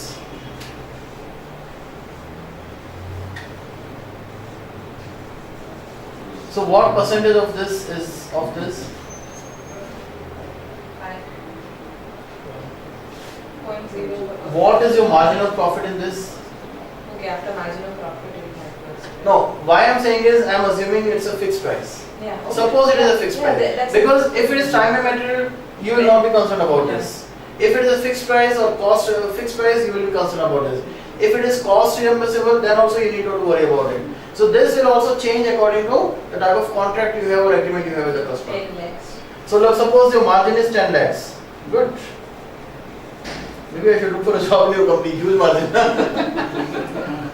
So what percentage of this 10 lakh is this 50,000? 5%. No. No. 10 lakh is 1 lakh. That is 10%, 5%. Actually 5%. So 5% impact in your margin. So it depends what type of contract you have. Based on that, you will say, okay, this will be 0.05. Clear? So this impact again cannot be based on some vague estimation. It will have to be substantiated by some data and by some numbers. So similar way, you will calculate the impact for all these resources. Let's say delay in approval, and this may have different slab also. If the delay is in the range of 3 to 5 days, what is the probability and what is the impact? If the delay is in the range of 6 to 8 days, of course in the higher one the probability will come down but the impact will increase. There can be one more slab. What if the delay is greater than 9 days? Again the probability will be very low but the impact will be high. So you will calculate all the slabs, and this is the approach, one of the approach that you can use in calculating the impact. So suppose this is coming to 0.2, this is coming to scope change. If it is a probability is very high, the impact also can be very high in between if it is changing. So let's say 0.6. Unskilled resources 0.5, the impact can be 0.8.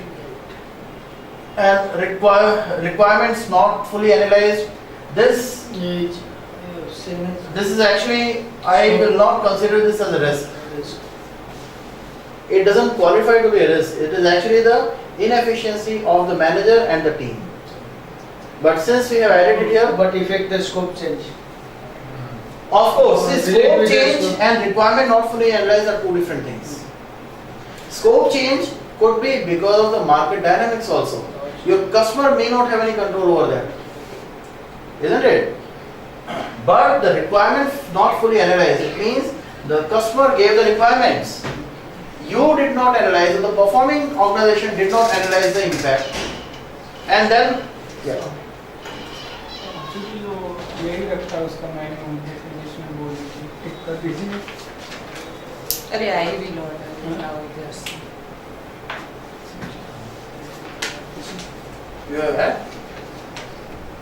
You have any app for that? Or you're calling them?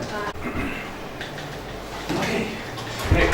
This impact, what we have written, no? Yeah. Versus risk. Yeah.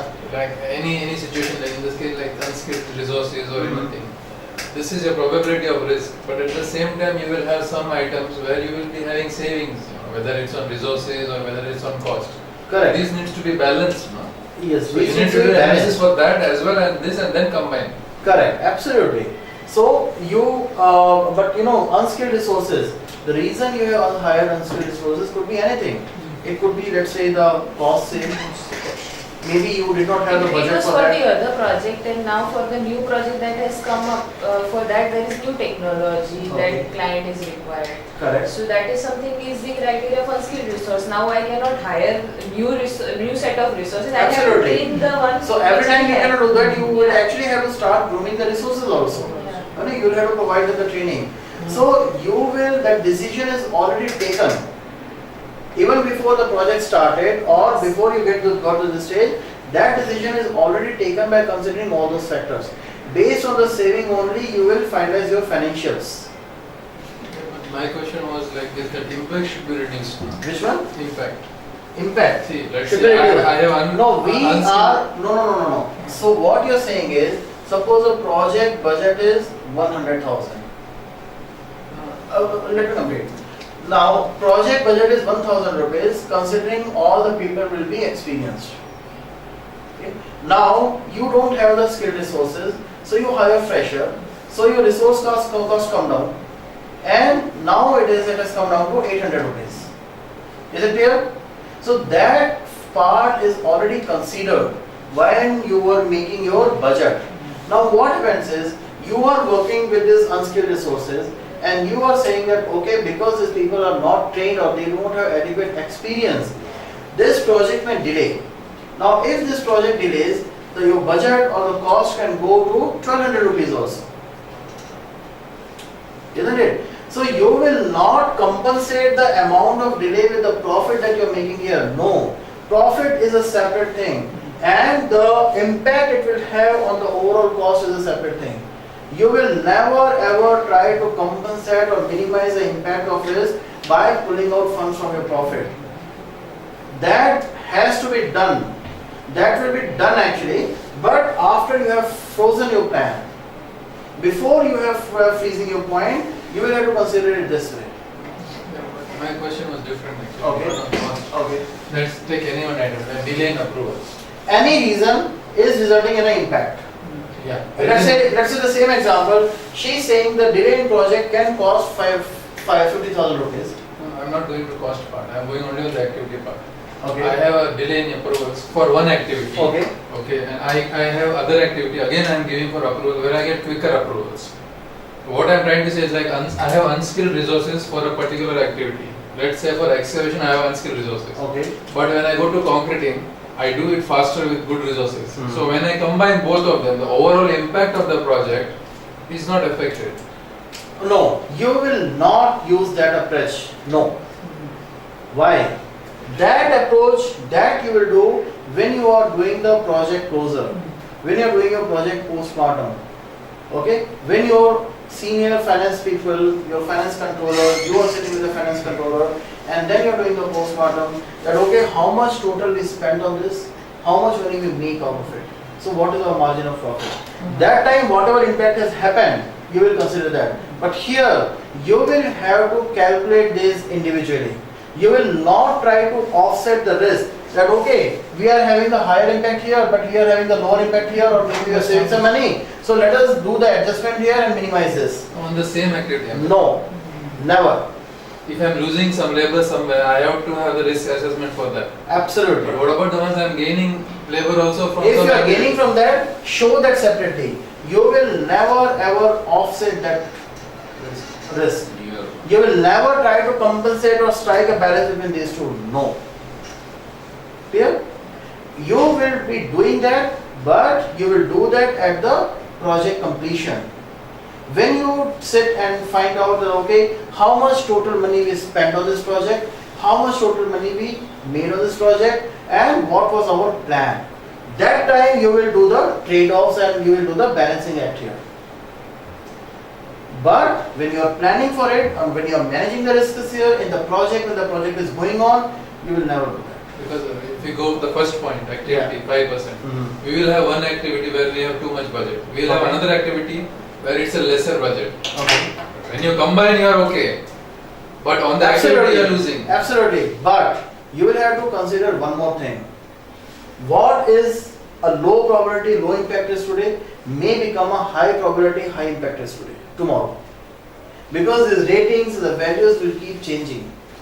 Isn't it? Then that means you will keep on doing this trade-offs and the balancing it every time. No. You will handle the each risk individually, independently of others. वो जो आप लिखे हैं इसमें powder है क्या ऊपर जो लिखे हैं? छोटे पैकेट्स हैं। हाँ छोटा पाउडर है। वायरस है। ठीक है। Clear? So you will have to handle them independently. So we will calculate this impact also for them, and then we are going to come up with the PI score. PI score is probability multiplied by impact. So what will be the score here? 0.001. This is what? 0.06. The first one that we have decided is the probability that we are expecting, 0.2. This is the probability and this is the impact. Okay. So And the now score, now we are doing P multiplied by I. And what So is this that? is actually, sorry, 0.1. No, but what is that? 0.1. No. this is probability, this is impact, Yeah. and this is the probability impact score. We call it as What PI is the use score. of that PI I'm score? coming to that. Okay, You have we will multiply this probability with the impact. Okay, so this will be 0.6. This will be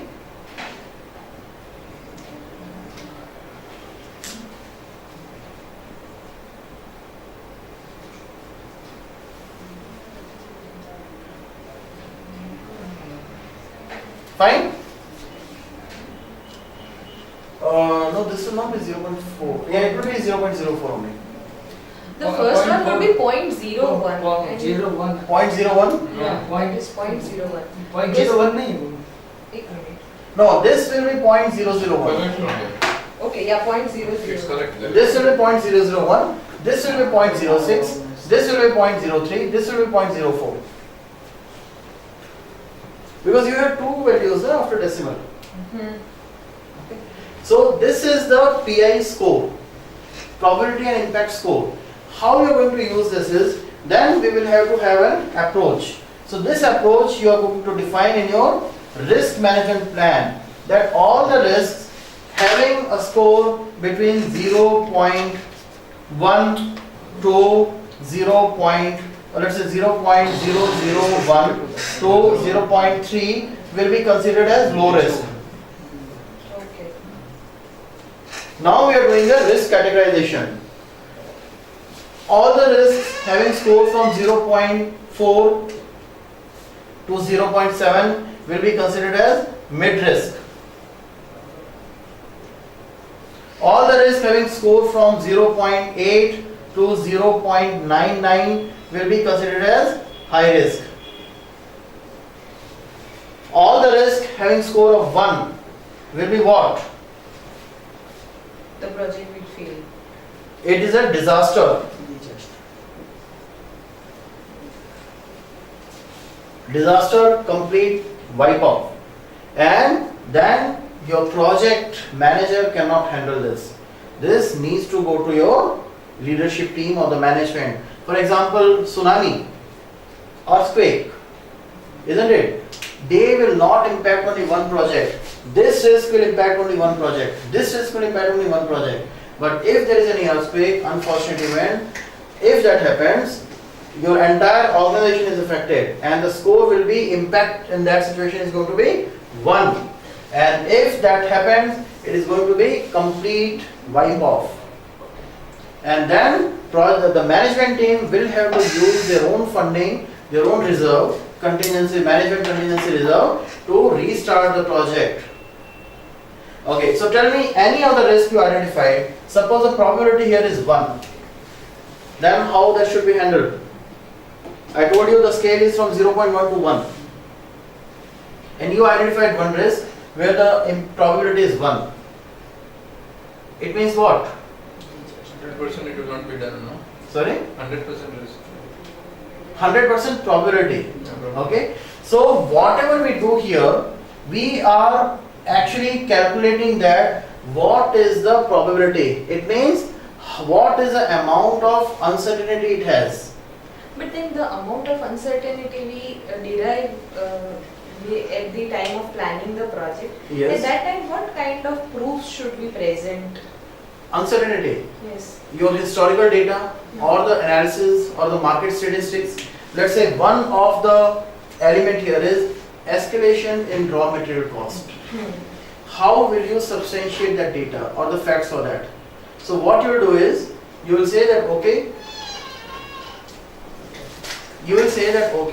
we have seen the cost of raw material or the inflation going high in past 1 year's time. You will do the market research, you will go to Google, you will find out that, and then you will show the curve. So we are expecting with this rate in next 6 months time, it is going to go up further by 5%. And if you are sure about this, that this is going to happen, the probability is 1, then it should not be in the risk, because then you have completely eliminated the amount of uncertainty. It is a certain event, and when it is a certain event, it must be a part of your plan. It is no longer a part of the risk, but it will become a part of your plan. Is it clear? Okay. So we will do this risk categorization, we will do the probability and impact assessment, and then we'll calculate the PI matrix. So what we did here is, this is your creating your PI matrix, and we'll do the risk data quality assessment and risk categorization. We have identified the categorization that okay, risks having this score is a low risk or mid risk or high risk, and also the risk urgency assessment. So suppose there are 2 risks in your risk register. One is your attrition, the key resource. Let's say Nishant Shukla is a key resource. Nishant Shukla may resign. Whatever the probability is, let's say 0.2 was the probability, and the impact is high. Impact is 0.6 or 0.7. There is another risk which is network outage or any system failure or anything. There the probability is 0.2, 0.1. The impact is let's say impact is very low, 0.2. So the score of Nishant leaving the company is coming to, overall coming to, the PI score is coming to 0.6, and the PI score of that network outage is coming to 0.05. So Nishant leaving is a mid risk, network outage is a low risk. You are sitting in your cabin, Nishant enters your room and he hands over the resignation. So your dream has come true, Nishant has resigned, it is an issue, you are into the risk situation. Immediately you see a notification that network has failed. You are talking to Nishant, all of a sudden a person enters and he said that sir, the network has been down for more than 10 minutes. Now tell me which issue you will, that is also an issue, which issue you will address first? Network. Of course, you will say that okay Nishant, say it is not going to happen immediately, so you please wait. Let us sit and discuss after 6 o'clock. Let me handle this issue. We are now talking about the risk urgency assessment. So the score may give you the input for your categorization, but at what point of time which risk should get the priority or should be handled or addressed first is something different than that. So you will have to do the risk urgency assessment. So the network outage, even though the score is low, but you will say if that happens, you will have to give all the priorities to this one, because this network outage is one which is going to impact your working of everyone, isn't it? And up to 10 minutes is fine, but if that happens for let's say 30 minutes, it is going to have a significant impact depending on the type of work you are doing. So suppose in construction, in your administrator office, if the network fails for half an hour, you won't have any impact. But if suppose you are in a company where you are hosting the servers, you have your own server and you are providing the real-time data to the customer. Suppose you work with the financial industry, you provide this real-time data to the stock market.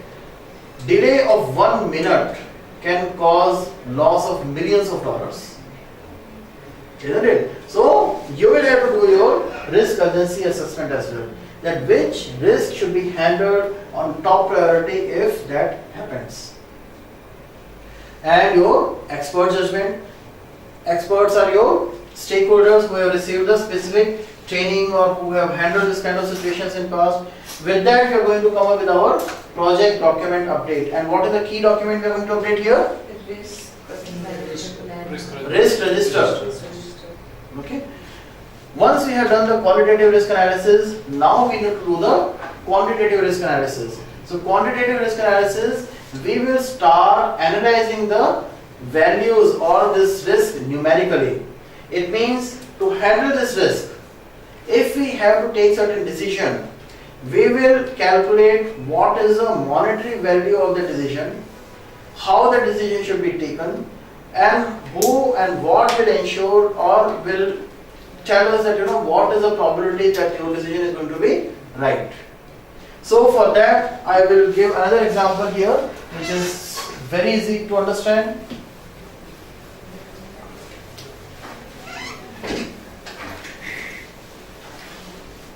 This is a good example. What we have to do is we have this CMM4 level in our CMI level 4. Yes. So Okay. for that, whenever we have an audit, we usually don't have a practice of having this risk register ready for all the projects. Okay. If the project is of significant amount, then only You prepare that. we prepare that. And then also probably you might not have it doing this Yeah, exercise. Yes, that is why I have written everything how we have calculated and all. Okay. But then I want to share my experience. What Yeah. happens or at the time of audit, we usually do that. Like we pick up 5 or 6 projects that we have to show to the auditor.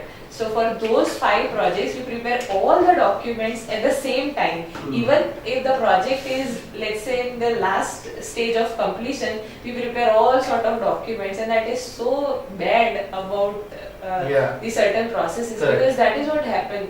Like at the time of project, we are under so much of pressure that we don't concentrate on all those things. Absolutely. But whenever that pressure comes for the audit, then only we prepare those documents. And risk register is one of those documents that we prepare at the later stage. Ideally, it should have if been you done. actually put the same amount of energy and effort in preparing the document in early stage, Yeah. actually it will ease out That the is what, pressure. yes, that is true. Yeah, and that is something we'll have to do. Yeah. So this decision tree, we are going to take an example of the decision tree. Now normally what happened is, suppose there is a risk. Now the risk is that resource may leave. So what you should do? Should you hire the new resources or continue with the existing resources? Suppose you need to buy a server. There is a vendor A and there is vendor B. Which one you should go for, vendor A or vendor B? Suppose we identified network outage as one of the risks. We should go, so the preventive action for that is that okay, we will have the network upgradation. So vendor A is quoting this price, vendor B is quoting this price. How we will take the decision at that time? So I'll give you an example. Suppose you are sitting here in Bangalore, Ahmedabad. Okay, and you have a client in Delhi. And today the client calls you, the customer calls you, that I'm so sorry to inform you so late, but the project for which you sent the quotation last month, we are having a bidder conference tomorrow morning. Tomorrow morning, 10 o'clock. And you have a very strong possibility that you may win this contract. If you win this contract, the contract value is 5 lakhs. If you win this contract, we are going to give you the remaining 2 contracts also. So the total value of this deal will become 15 lakhs. So we have a condition that whoever vendor gets the first contract, he only will be given the remaining 2 contracts also. So the total contract value will become 15 lakhs then. So you have to fly to Delhi. Means you have to take a flight. There are 2 flights. One is Indigo.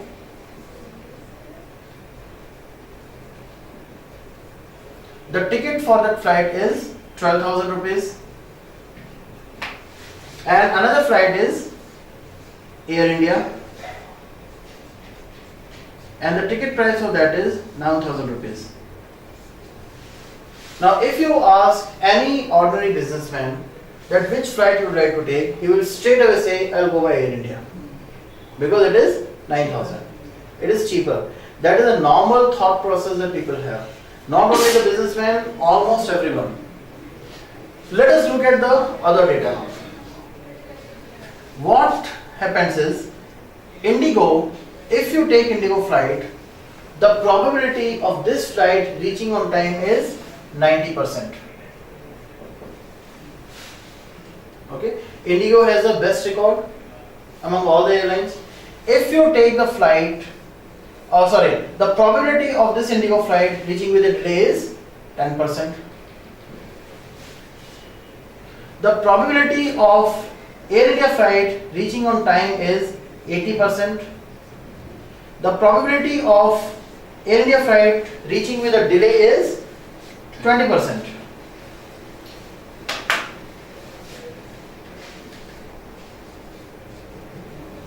So what we are doing is, we are actually branching out all the decisions. We are looking at all the factors which can affect or which may have some connection or which can impact the decision. So we will now need to find out that, okay, what is the monetary value of each of the decision. So we will first calculate the monetary value of this 90%, that if it reaches on time, what will happen. So if this flight reaches on time, you will have the gain of 500,000, 5 lakh rupees, isn't it? The immediate gain is of 5 lakh rupees, and there is a 90% probability. So we can say that the probability of, or the monetary value of this decision is 90% of this 5 lakhs, which is your 4 lakh 50,000. Yes or no? Yeah. The probability that this flight will reach with a delay is 10%.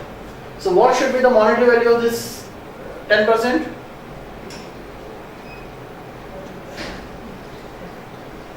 Plus 50,000. 5,000. Sorry? 5 lakh. 5 lakh. No. No, I missed it. I was into this. Okay.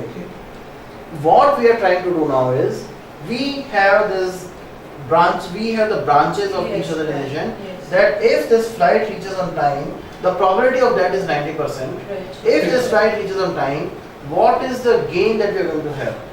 That is 90% of the total immediate gain that we have, which is 450,000.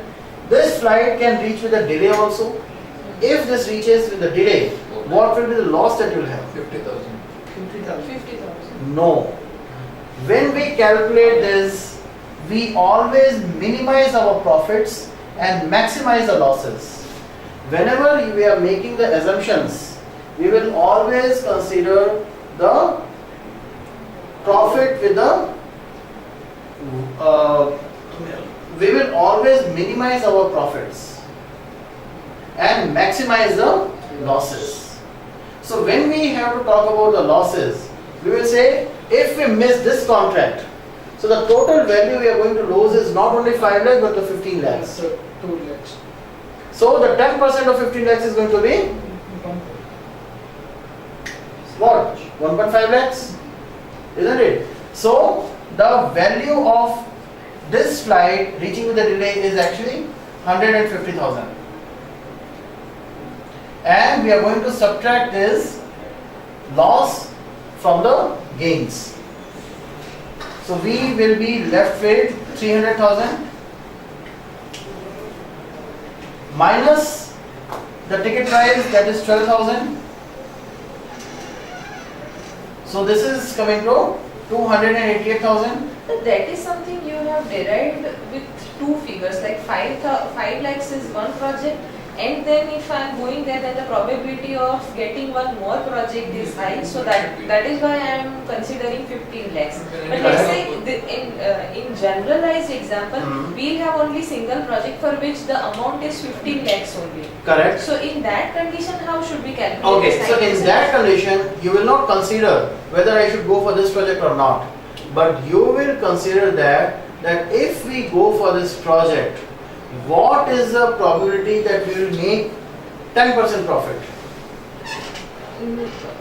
Or suppose, okay, fine, not for the project, you are not taking the decision for the project. Suppose for this project you need to buy a server. Okay. Now when you are buying this server, you will not keep your short-term interest in mind. No, that is something is a different story. I am saying that let us not have two figures, 5 lakhs and 15 lakhs. Let us have only one figure, 15 lakhs, and Then you will not be able to do this calculation. Then you don't need to do the decision tree analysis. Okay. If there are these kind of situations, then Correct. only we do. But this is not the only situation. What will be the situation? Suppose your company says we need to expand, and they make you a project manager, that you identify the areas where we can benefit. Like right now you're working in ERPs. Tomorrow you may want to get into, let's say, Android applications. So you come up with two different proposals. That, sir, considering the budget that we have, the extension plan that we have, you have given me a total budget of 1 crore rupees. Now we have the option either to get into the Android development, or we have the option to get into the consulting services. Okay. So what you will do is you will do the ROI, you will do the CBA, cost benefit analysis. You will have these calculations that okay, if we get into the Android market, the return on investment, the rate at which we are going to get the return is 35% annual. Okay. And if we get into the consulting, then it is a long-term sustaining model. So the ROI, the initial ROI is going to be less. But in this Android, higher the profit, higher the risk. It may happen that you may fail also, isn't it? So the probability of the ROI is 35%, but the probability of failure or probability of not meeting this target is 60%. Then what you will do is, you will say that okay, 35% is the total gain that we will have year on year basis, and if we do not meet that target, we will immediately lose 60% of that money. So now you have two values. Now what is the probability of profit and what is the probability of loss? So if you have expected 35 ROI, you will make your break even in, let's say, 3 years time. Okay. If you fail, what is the long-term impact you are going to have? So at least I have to wait for 3 years to see that Correct. whether I am getting the profit out of it or not, whatever I Yes, have planned. absolutely. And what is the rate of interest also? If you are investing 1 crore rupees, what is the rate of interest? Let's say it is 9%. You will do all these calculations and then you will put this into the figure that what is the probability of success in 3 years time and what is the probability of failure in 3 years time. So when you take the success, you will just take the 35% of that 1 crore rupees. When you talk about the failure, which may have a higher probability but a lesser probability, but the impact will be very high. That if you fail, your entire 1 crore rupees is gone in one shot. Then you will take this decision. So normally, as a project manager, very frankly speaking, it's a very rare opportunity. You will have a very rare incident if you are doing this analysis for your project. Normally, this is done by the dedicated or the specific or skilled people, like the procurement. You said we don't do the procurement. Similar way, if you work in an industry where you need to do this detailed analysis, you need to have a dedicated risk management department, like banks. Suppose you are doing this ERP for the bank, you will not do the risk management. Suppose you are working in a bank and then you are working on an expansion project. You as a project manager will not do the risk calculations. Banks have a dedicated department for the risk planning. All the companies who work in that kind of industry, they have a dedicated risk management department. They will be doing this, and normally this is actually done with respect to the strategic decisions. But because it's a part of the course, so that's why I am explaining it to you. But in real time, I actually do not think you will be able to use this formula as it is. But the important point to understand here is the decision that we take, we must consider the long-term impact of the decision. Do not go by what you see in the first sight. Isn't it? Immediate, in the short term, it may look like a loss-making proposition. But in long run how beneficial it is going to be. isn't it? If I start doing ROI or if I start doing this analysis that on each workshop, how much I am saving, and I take my decision on that behalf, I probably will be at the same place where I am right now 1 year down the line. Isn't it? So we always need to have the long-term objective, and that is why it is important for you to know that your project is a small subset of which larger program and how it is getting aligned to your overall business objective of the organization. Clear? So we'll get back to our example. So the probability of reaching there with 10% delay is 10%. 10%, and because we have to maximize our losses, so 10% of 15 lakhs is coming to your 3 lakhs. Then from whatever profit we are assuming, we'll deduct the probable loss. We'll come up with a value minus the expenses we are going to have is your 2,88,000. So the monetary value of taking the decision of flying by Indigo is 2,88,000. Now let's calculate it for the Air India. So the probabilities of reaching there on time is 80%. So 80% means 80% of 5 lakh, which is your what? 4 lakhs. I am saying 80%. And then there is a probability that it may reach with a delay, which is 20%, and we have to maximize our losses, isn't it? So the value of the decision is what? 20% of 15 lakhs, that is 30 lakhs, 3 lakhs, sorry. So profit minus losses 1 lakh minus the cost of the ticket 9,000 is your 91,000. So the expected monetary value of flying by Indigo is 2,88,000, and the monetary value of taking a decision of flying by Air India is 91,000. And higher the EMV, better it is. In this kind of example, expected monetary value. Higher the EMV. I Yes, have sir. one question. Yeah. When I'm considering this 20% or 10%, you were saying that higher the why we are taking 15 lakhs while considering 20% and 10%? Because that is the approach. Okay.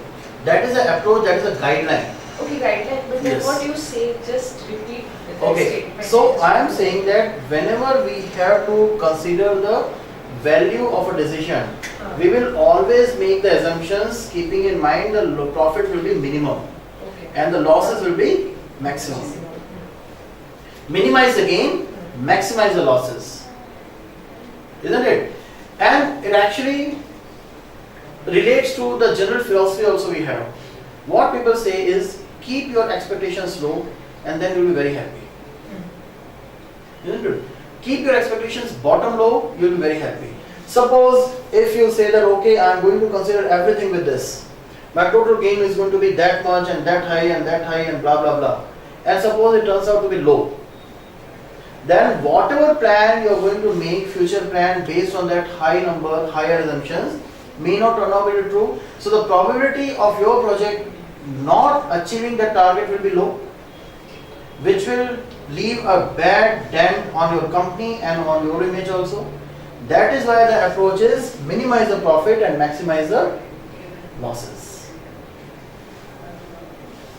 So with this I will have to take a 2-minute bio break and I will quickly come back.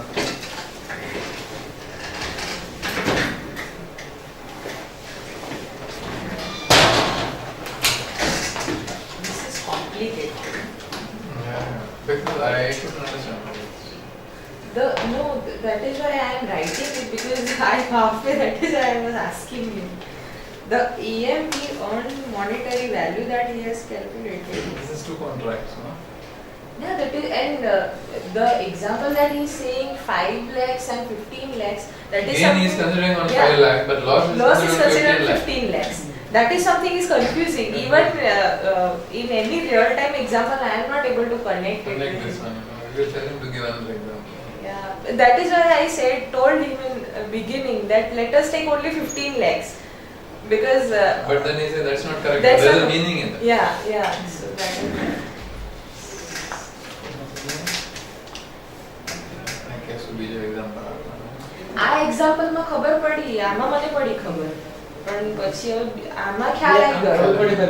Relate નથી કરી શકતા. અને શું કેમ આ 1500 કેમ લેવાનું? બે કોન્ટ્રાક્ટ હોય તો એક જ લેવું પડે ને મારે. એટલે એ શું કહે છે કે કોઈ બી એમ બીજું એક્ઝામ્પલ પેલું કેવું સમજાયું કે સપોઝ નવું એક્સપાન્શન કરવું છે તમારે, હા. તો નવા એક્સપાન્શનની અંદર સપોઝ તમને બે વસ્તુ આપવામાં આવે છે કે કાં તો કન્સલ્ટિંગમાં આપણે એક્સપાન્શન કરીએ અને તો આપણે બીજા એક ડિપાર્ટમેન્ટ એન્ડ્રોઈડ મોબાઈલ ડિવાઇસીસ માટે કરીએ એક્સપાન્શન.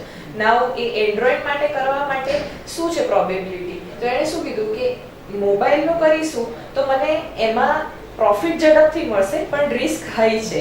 એટલે એમાં સપોઝ મને અત્યારે મારું જે હશે પ્રોફિટ એ સપોઝ મને 1 વર્ષની અંદર 30 લાખ રૂપિયા મળશે અને 3 વર્ષની અંદર 90 લાખ રૂપિયા મળશે, પણ રિસ્ક હાઈ છે કારણ કે એ વસ્તુ કેટલી ચાલશે એનો કોઈ અંદાજ નથી. કન્સલ્ટિંગ વસ્તુ કે છે મને ઇનિશિયલી મારે વધારે એમાં ઇન્વેસ્ટ કરવું પડશે. સો સપોઝ કન્સલ્ટિંગમાં હું ઇન્વેસ્ટ 60 લાખ રૂપિયા કરું છું અને મને એમાંથી મળશે 1 વર્ષે 30 લાખ રૂપિયા, જેમ કે કરોડ રૂપિયા, એણે 1 કરોડનું એક્ઝામ્પલ આપ્યું, તો કરોડ ઇન્વેસ્ટ કરું છું પણ મને મળશે 3 વર્ષે.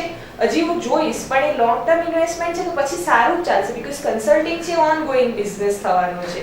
એન્ડ્રોઈડ ક્યારે બંધ થઈ જશે એનો રિસ્ક વધારે છે. એટલે મારી પાસે 2 વેલ્યુઝ મળશે મને, સિમિલરલી 2 વેલ્યુઝમાંથી પછી આવી રીતે બ્રાન્ચિંગ કરવાનું, પણ that is something is difficult. આ એક્ઝામ્પલ ઇઝીએસ્ટ વન છે જે એમણે સમજાવ્યું છે. અને એ તો પણ એને અલગ- એન્ડ્રોઈડ અને કન્સલ્ટન્સી તો ઇન્ડિગો ને એર ઇન્ડિયા જેવું થયું. ના, એ આ Different વસ્તુ. 5 લાખ અને 15 લાખ જો એશિયન બંને ડિફરન્ટ વસ્તુ. 5 લાખ 15 લાખ એકબીજાની ડિપેન્ડન્સી છે. પેલું મળશે તો પેલું મળશે. Let me write Can you it down. give some Okay, other that's example on this one because we couldn't get it. This is actually the simplest example. No, Yes, live- if I give you the other live example- example something. You know. Live example. Okay, let me take it from your industry. Okay. With same figure. With the same figure. Okay, let me try. But you will probably have to help me with that. So calculation is not. So suppose you have to do a big construction project. Okay. And for that construction you need to buy some earth movers. Okay. So earth movers, when you have to take the decision, you will have to spend a huge amount of money because they are not small tools. They may cost you lakhs. So what you will do is you will not calculate the value of that with respect to one particular project, but that will be a part of your capital expenditure, isn't it? So you have to invest, let's say, 5 crore rupees in buying that earth movers. So you invite the biddings. One vendor says they can give it to you for 4.5 crore. Another vendor says, thank you. Another vendor says he can give it to you for, let's say, 5 crore. One says we will give it to you for 5.5 crore. You have different vendors. Okay. The normal approach people take is let's go with the cheapest one. But that may not be a good proposition. So what you'll do is you'll see what is the brand, what is the maintenance requirement, what is the maintenance cycle for that. Like if you had to buy this Skoda cars, Skoda says you need to get it serviced only once in a year. If you buy a Hyundai car, they say you will have to get it serviced every 10,000. So they say 1 year or 50,000 kilometers. Okay, and they say 1 year or 10,000 kilometers. So similar way, you may have a maintenance cycle there. So maintenance cycle, one brand which is the cheapest one, they say that you will have to overhaul these machines and change the tire and change some other equipments every 8 months or 9 months. Another company says you will have to do it every 1 year or 2 year, 1 year or every 1 year. Third company says you will have to do it every 1.5 years. So you will now say, oh yeah, this guy is so cheap, and then his maintenance cycle is slightly high, but I think fine because maintenance is not that very high. But what they change in the maintenance, what is the life of the component that they are using, that also becomes important. So with that you come with a figure that looking at the work that you have to do, you will be able to do a break even. If you go with the most expensive one, 5.5 crore, you will be able to do the break even in 3 years time. if you go by vendor B who is giving you 5 crore, you will be able to do the break even in 3.5 years. If you go by the cheapest one, you will be able to do the break even in 4 years time. Okay, so that is about the break even. Then you will have to do the depreciation, you will have to write it off. If you are buying any equipment, normally the depreciation is 20%, you will have to write off that asset in 5 years time, movable asset, that car or something. So what is the per year depreciation cost? And then you will see, okay, by buying this, what is the value that you are going to get? So the one excavator has the capacity of digging for equal to 1 metric ton or 1 million. How do you measure that digging? Like one excavator, first excavator can excavate an area of 500 cubic feet every day. Another can do 600 cubic feet every day. Then you have different efficiency also. Third one can do 800 cubic feet every day. You have different efficiency. So what you will do is, with this equipments, how they are going to help you increase your efficiency. And in a project, if you do that faster, what is the efficiency ratio and how it will result in saving some dollars. You will definitely get some different figures. You are going to put all those figures and you will start branching it out. So in that example, what will happen is, you will have 3, vendor A, vendor B, vendor C. Okay. With vendor A, the probability that you will make your break even after your depreciation and after writing it off, you will be able to do the break even in 3 years time. The probability, 3 years time is the benchmark. The probability of making the break even in 3 years time is 90%. The probability of not making the break even time in 10 years is 10%. Somewhere the probability of making it the break even in 3 years time is 80% and not doing the break even in is 20%.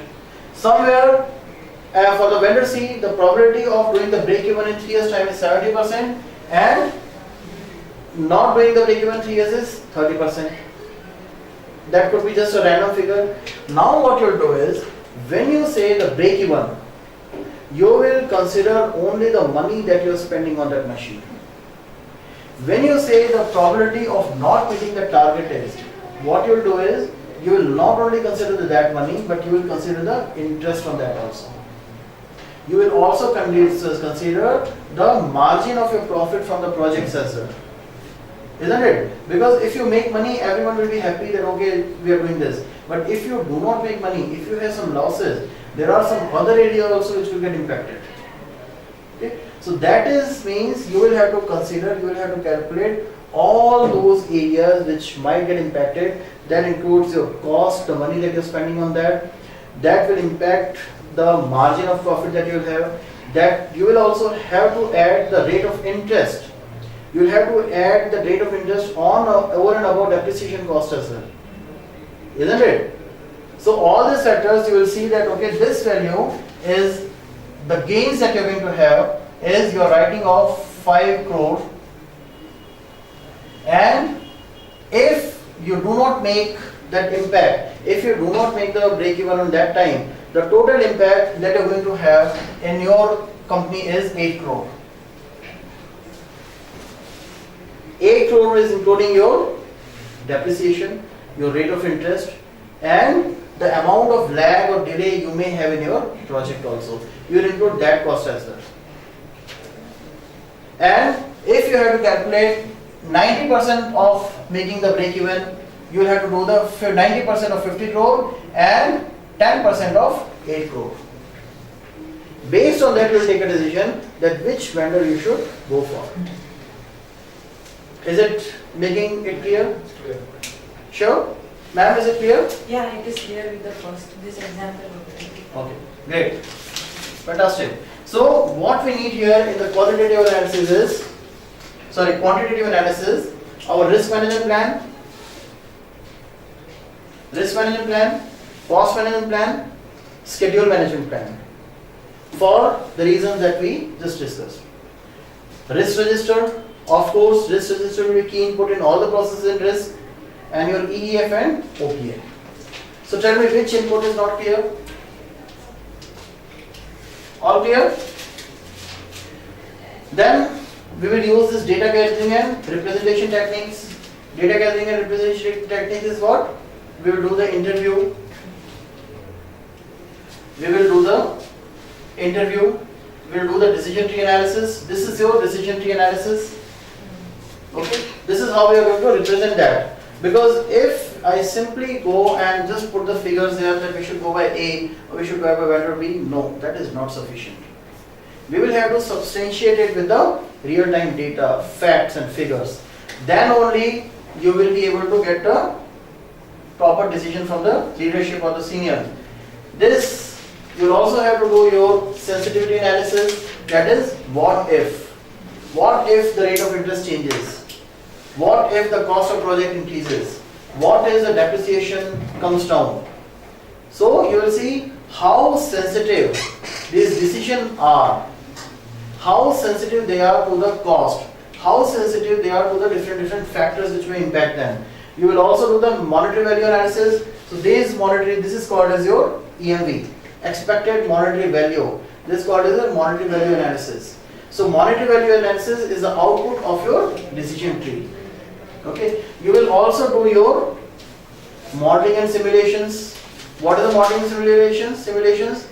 Modeling is you will have some data coming from the back, historical data. Based on that, you will make some predictions. You will have some models. That okay, if we have seen this kind of trend in past, we are assuming that with this rate, it is going to go there. You may have to do the regression analysis. You may have to do the normalization of the data. You understand the normalization? What is the normalization? It is more simplification, divided into parts. Like I am taking it in form of this normalization and denormalization. Okay. Yeah, it is. That is true only. So what happens sometimes when you look at the actual data? The actual data may not have a straight line. It will be like this. Okay. So what we need to do is, we need to understand what is the share of seasonality in this data. And we will remove that seasonality. There are some statistical tools which we do for business planning, and then you will need to do the smoothing of the data. What we do in the smoothing, we will remove these edges by using this formulas, isn't it? So when we do the smoothing and when we do the normalization is remove the seasonality part. What is seasonality part?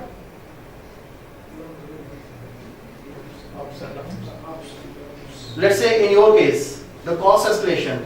You have seen the cost escalation. There is a escalation, but it varies. During the festival time, the cost will be very high. During that post-holiday, the cost you will see the come down. In your case, let's say if you are providing the maintenance to your customer, you will see during the December time, the requests that you get to service are less. During Diwali time, it is less because people are also on holiday, they are on shutdown. So you will have to remove this seasonality part. That is called as your de-seasoning the data or smoothing the data. Smoothing means you are removing the edges, and then you need to do the normalization. So this normalization now going to give you this straight line, or maybe anything but not that kind of variance. And then based on that you see, okay, so this is our forecast for the future. That is a part of your modeling and simulation. You can also use some kind of simulator. For example, do you know about a function in MS Excel called random? What is that? That's an option through which we can plot random numbers. Random numbers. So when you use this, or I'll give you the better example, you have to toss a coin. And if I ask you, tell me what is the probability that you're going to heads and tails, then what you will say is 50-50, which is true also. So you toss a coin, and when it is being tossed, you know the probability is always 50-50%. Now suppose you take an Excel sheet and you toss a coin 1000 times, and whatever result you get, you put that into that Excel sheet. Okay. After you have tossed it for 1000 times, you will see out of the 1000, 650 times you got heads and 350 times you got tails. It means next time when you are tossing the coin, the probability that you will get heads will be what? 65%, isn't it? So that will help you take certain decisions that okay, how the data can react. This is called as Monte Carlo simulation. Monte Carlo simulation is is normally not used in this typical industries. It is used in a very rarest of rare situation, but that is basically to validate the assumptions that you have. So what you can do is, suppose you have this activities, we talked about the 3-point estimate, we are talking about this optimist and pessimist. We will now consider the worst case scenario and the best case scenario and the most likely scenario. So you know that the probability of this activity getting over is not probability, so you got some duration that you will need this much of time and you have no idea what is the probability. Then what you can do is you can take this simulation to substantiate some amount of data. You will copy this, you will consider the best case will be your low range and the worst case will be the high range. And then you do this random function, write the random and give the lower and the higher range and copy that into 10,000 cells. And then you will see almost 35% of the time, or let's say the value is 1 to 10, lower range is 1, higher range is 10. You may see, then you will want to say how many times you got the value between 1 to 3, how many times you got the value between 4 to 7, how many times you got the value between 8 to 10. Then you will have some number, okay, 30% of the time you got the value between 1 to 3, 20% of the time you got the value between 4 to 8, 4 to 7, and 50% of the time you got the value between 8 to 10. So it means, there is no ground to it, but based on this you will say, okay, let us assume the confidence level that we have that we will be able to finish this near the worst case scenario is, let's say 50% or 60% or the 80%. You remember the weightage we were given? Optimistic by 2, pessimistic by 2, and most likely by 2. I told you the total must be 6. So you can use your simulation there. Very frankly speaking, in a real life project, this is something you will never do. If at all you want to do that, I will suggest don't do it. Optimistic, pessimistic example you were talking about, I cannot. 3-point estimate. 3-point estimate. Point estimation, you remember? Yes. Optimistic plus 4 multiplied by most likely. Okay. So this is good to know only from the examination point of view. And they will not ask you to do any calculation, only the question will be, okay, so you have randomly looking at the number and seeing what is the probability. So what this technique is called as Monte Carlo simulation. That's all. You may get a question, you may not get a question. So whatever we get, we are going to document and update our project document. And which document we are going to update here? Risk register. So once we did our quantitative analysis, now we are going to plan our risk response. By this time, we have identified the risk, we know the probability, we know the impact, we know the urgency, we know the categorization, whether it is a low risk or mid risk or high category risk.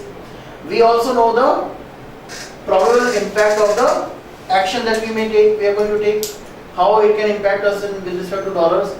Now we need to plan our strategy, that in case if that risk happens, how we are going to respond to that.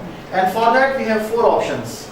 4 options if it is a negative risk or threat, and 4 options if it is a positive risk. So risk avoidance is the first. So I will give you an example from the construction, or the same example. That suppose you have decided to construct your house, and the way it is scheduled, the roofing activity is falling during the peak monsoon season. Okay, let's say 15 to 20 August. So if it rains during that time, it may wipe out the entire roofing work. So that may result you, or that may cost you 50,000 rupees of rework. So what is the cost of risk? 50,000? Because if that event happens, it will result in rework in tune of 50,000 rupees. So that is the cost of risk. So you look for that, can we reschedule some activities? Can we push it ahead or can we pull it ahead? Suppose you want to pull it ahead, then the contractor says that we need to add more resources, and adding more resources is going to cost you some 60,000 rupees. If you reschedule it, then because it is a fixed price contract, I am going to charge, and my labor will, if it is a time and material contract, you will say that okay, the labor will be sitting idle, but you will have to pay for that. 5 days labor sitting idle, and of course it will have the cascading effect, some other activities also will get delayed. The cost of that is coming to, let's say, 70,000 rupees. Then you are saying that the cost of risk is lower than the cost of avoiding, or cost of avoiding that risk is much higher than the risk itself. So let's not go by that decision. Then comes your risk mitigation. You look for other options. Mitigation says that you buy plastic sheets. One of the way to protect that area is buy some plastic sheet and put the sheet there, so this can protect you to an extent. The cost of sheet is 5,000 rupees. Additional cost that you may have to incur is 5,000 rupees. Okay, but you are not sure it is going to rain to what degree. Suppose the rain is between 1 to 10 millimeter an hour, it may give you the protection. The plastic sheet can withhold the rain up to 20 millimeter an hour, let's say. Then what you do is you look at the historical data. They published by the meteorological department for past 10 years, and then you realize that every year between 15 to 20 hours, it has rained 30 or 40 millimeters or higher than that. It means spending 5,000 rupees on buying plastic sheet may not give you the protection or may not minimize the impact of the risk. So let us look at another option. Another option is risk transfer. You look for the insurance company.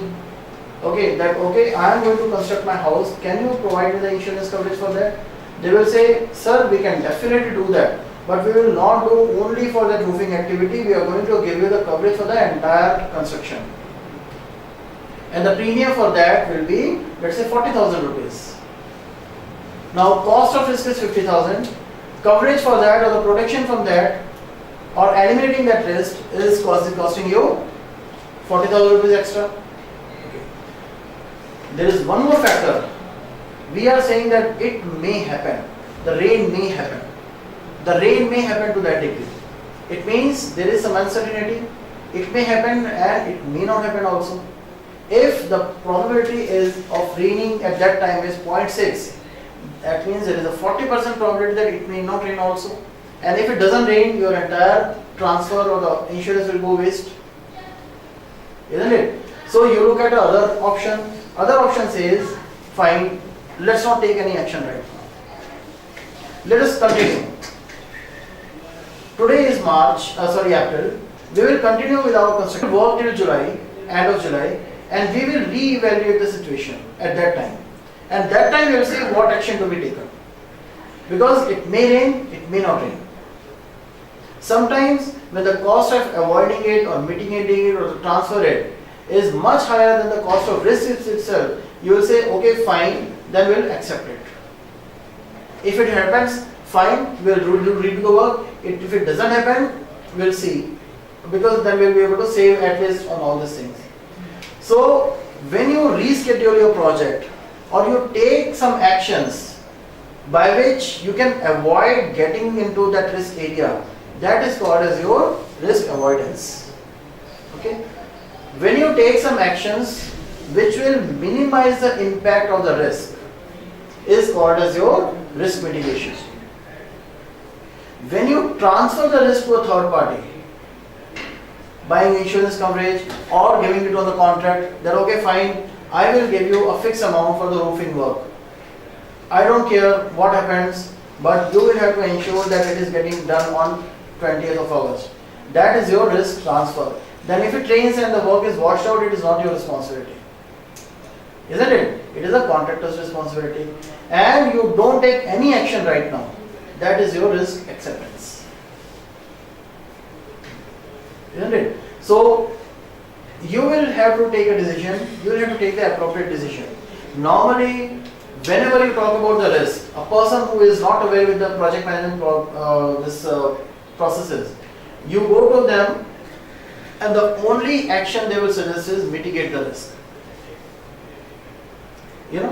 Mitigation is always linked to the risk, but you do not have mitigation as the only option. You have the option of avoiding it, accepting it, or transferring it also. Is that clear? So what is the key decision factor here? Cost. What is the cost of risk, and what is the cost of avoiding it, mitigating it, transferring it, or accepting it? And based on that, you will use your own project management knowledge and experience and take a appropriate decision. Okay. Now the cost of risk can change. Today you are assuming the cost of risk is 50,000. Tomorrow it may come down to 20,000. Day after tomorrow it can go to 70,000. These values may keep changing. The risk score may keep changing. So you will have to do the frequent review of the risk, and also to of this scores. Based on the score, you may have to change your responses as well. So this is about the negative risk. But what if it is a positive risk? Because risk can be positive also. And suppose we have identified one or two risks, Yeah. and all together happen then simultaneously. Okay, then you need to refer to your risk urgency assessment. Which risk need to be addressed first? And for each risk, you will have to identify the owner. Okay, that who is the person who is going to take action in that risk. There may be certain days, let's say the cost going high, cost of raw material going high, going beyond a percentage, beyond 5%. Can you control it? Do you have the capacity to control it? Tell me. You don't have that. So what will you do is, you will identify one action that the moment we see the cost going to that level, we are going to escalate it to the sponsors. And let sponsor take the decision what is to be done. Do we need to intimate inform the customer? Do we need to increase the budget? Or what action is to be taken? Let the sponsor take that. Clear? So the next is your positive risk. So positive risk, let's say you are working on a project, and along with all other costs, you have kept a budget of 50,000 rupees for your team building total. This is very common. 50,000 rupees actually is a very small amount these days for the company for team building activities. Yes or no? True. Like when we in HP, not in Cisco, but in HP, when we used to go for the team outing, we'll always find the most expensive pub in the town. And for a team of 6 people, only the booze bill, the drinks bill, will used to come in tune of 40 to 50,000 rupees. If there is a client visit, we'll go to a place called Shiro, which is a Japanese restaurant. One visit there with the client will cost us nothing less than 80 or 90,000 rupees. So with company, you do that, and we put that into our team building or business development. So suppose you have kept a budget of 50,000 rupees, and you plan to take that break during that December end. Let's say 20th December is a date that you thought that you will take a break, because by the time the load will come down, its entire world is in a shutdown, holiday mode. Okay. You are suppose somewhere in September, October, you are reading the newspaper, and then you see one advertisement that there is a new multiplex coming in that vicinity, in that area, which is getting open on a particular date in December, and which is offering buy one get one free or 50% discount on the tickets. You look at that and you take that as an opportunity, that I have the opportunity to bring down my team building cost down. I can save some money into that. So what you do is, you decide to exploit it. You tell them, you tell your team that okay, let us replan it. So earlier we were planning to go on 20 December, but now let us go on 22nd December. Because on 22nd December we have the offer. So you will reschedule it. Earlier we were rescheduling to avoid it, but now we are rescheduling to ensure that we make use of this opportunity. That is called as your exploit. Okay. Share. So you do the calculation and then you realize that by this you are actually going to save 25,000 rupees.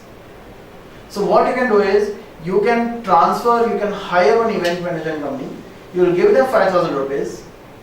Okay, and you will tell them that okay, see, we have to go for a movie, and can you please organize some other events for us also in that money? Isn't it? So what we are going to do is we are giving this to a third party who will ensure that we get the maximum return or the more returns and the value out of this opportunity, because they are the best people to know how you can maximize on that. Then you will accept. Acceptance, you are saying that it looks like a good opportunity, but right now we are not able to visualize whether we will be able to reschedule this or not, because it all depends on the deliverables at that time, isn't it? If we meet all the milestones on time, we will do that, otherwise we will have to wait and see. So you are saying accept, and we will determine our action once we are nearing that point or when we reach on that date. We will see what is the best we can do. Then you have enhance. So what you do is you talk to that, you call that manager of that multiplex and you tell him, fine, you are giving this offer fantastic, but what we want to do is we are going to book the entire theatre for that day, provided you give us free cold drink and popcorns and samosa with that. So you are trying to modify the size of opportunity, isn't it, by increasing the probability and or impact. So whatever date you had agreed on, but you say that okay, fine, if you give us this offer, we will ensure that we are coming and we will do the advance booking on that. So you are increasing the probability by rescheduling your own plan, and you are trying to increase the impact also, getting more value from that offer. That is your enhance. So you will have to choose one of them depending on the circumstances and the opportunity that you have. But for that also you will have 4 options. Is it clear? So considering all these factors, you are going to make the strategies for your negative risk or threats, you are going to make the strategies for your positive risk of opportunities, and you will make your contingent response strategies. So contingent response strategy is you will make your contingency or reserve. You will have some management reserve, which is for each project some funding goes to a pool, and that pool is your management reserve for unknown. Unknown means when the impact is completely full complete write off, disaster, okay, and then you need to keep some contingency reserve for known unknowns. So the known unknowns is within the control and discretion of the project manager, not discretion, but within the control of the project manager. But management reserve, which is for the unknown is beyond his control. Fine. You will make budgets for that, and then you are going to come up with your PM plan update and your project document update. Is it clear? Any questions on risk? Do you understand now? Do you realize now why I wanted to keep it at the last year alone? Because risk is very vast and a lot of other factors are also involved into that. So once you have planned your risk response, you finalized it, then we will integrate it with our overall plan and we get into the execution mode. And when we do the execution, we will have the work results and deliverables, and then we are going to do our control risk, monitor and control risk.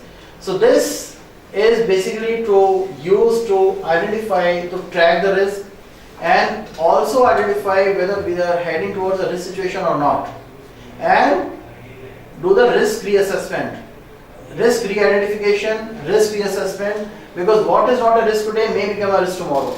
What is a risk today may not remain a risk tomorrow. The risk which have a low impact and low probability today may change tomorrow.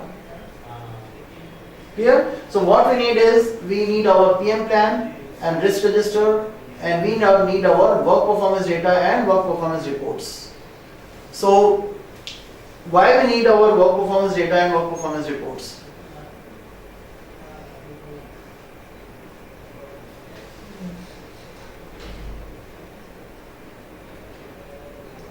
Any guesses? The raw data to identify what all things we have done in the project, so Correct. that because I am controlling risk, that means there is some risk identified. Correct. So that raw data is for that, and reports the dashboard and the KPI to exactly measure the kind of risk that has happened and what could be the result. To analyze the Correct. result. So absolutely correct.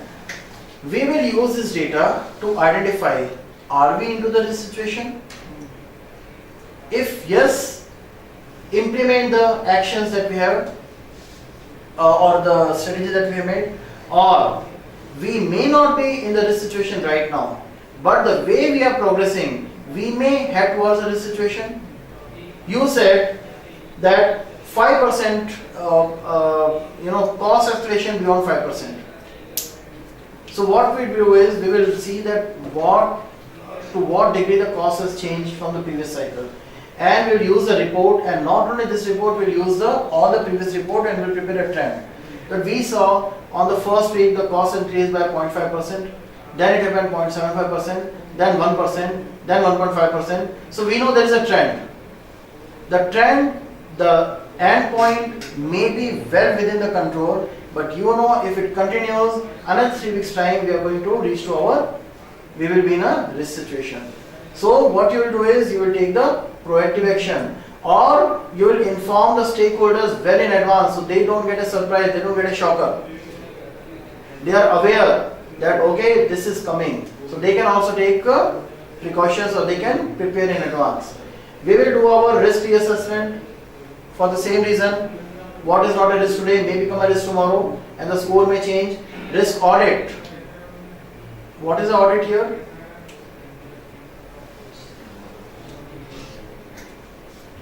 Suppose in your construction, anyone entering into that core construction area must wear safety shoes, safety helmet, safety jackets, and that safety latches that they have. Suppose you are working in a high-rise multi-story building. Because there is a risk, if you do not follow these processes or procedure, there may be some threat to your health or your life. There may be some injuries. You will do the audit, that how religiously or how rigorously these processes are being followed. If the processes are not being followed, it means the probability of the risk is very high. Isn't it? You will have to do the variance and trend analysis. That is what we just discussed. Technical performance measurement. So what do you understand by technical performance measurement? I gave you the example of this on day one.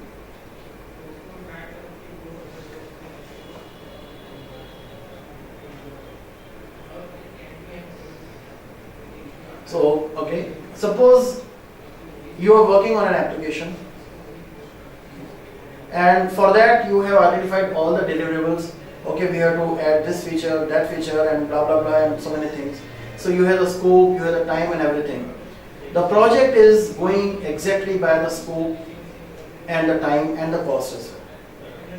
You have developed some modules, and these modules are supposed to perform in a certain fashion to achieve some functionality.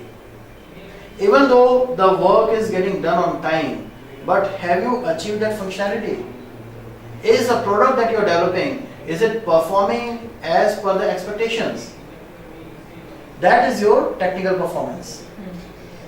Okay, you are supposed to write a program, you have written the program, but is it returning you the right values? That is your technical performance.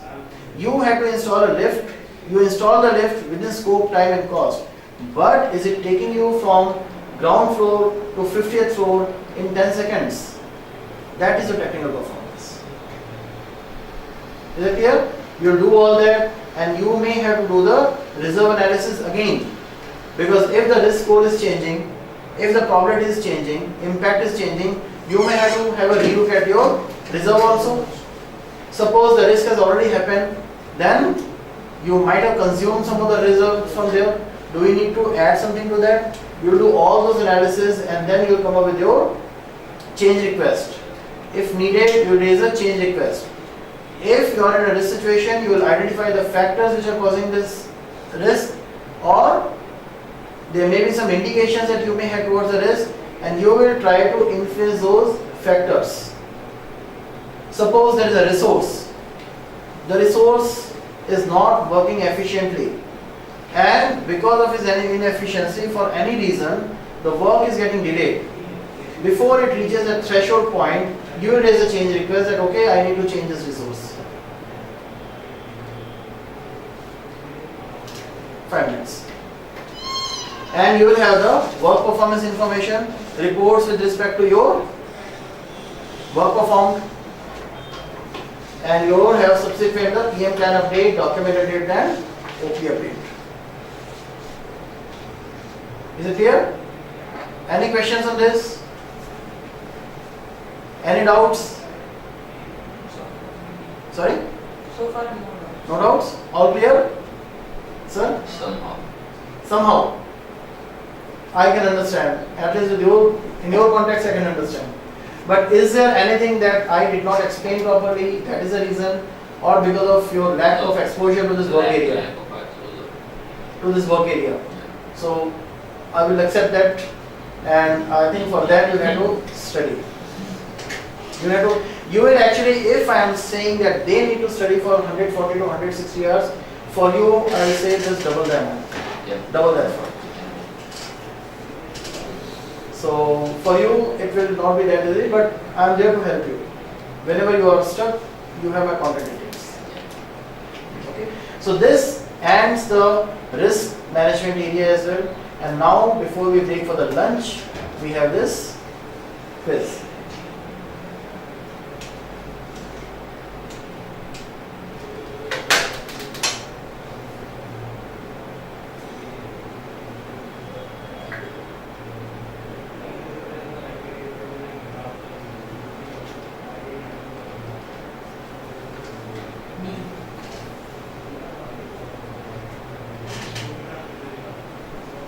Yes, sir. Sorry? B? Correct. So, the first sentence, you have decided to buy insurance at a premium so and so, at a premium at this much is actually a noise, unwanted information. The important information for you is, you have taken a decision to buy insurance, so you are in which process? You are in plan risk response.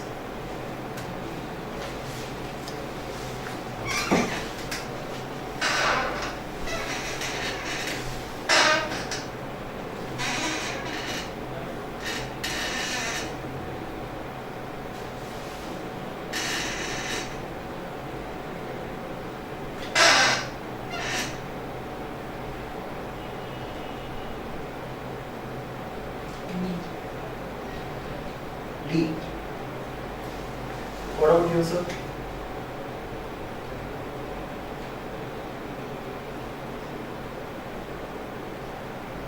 C. Okay. What about you, sir?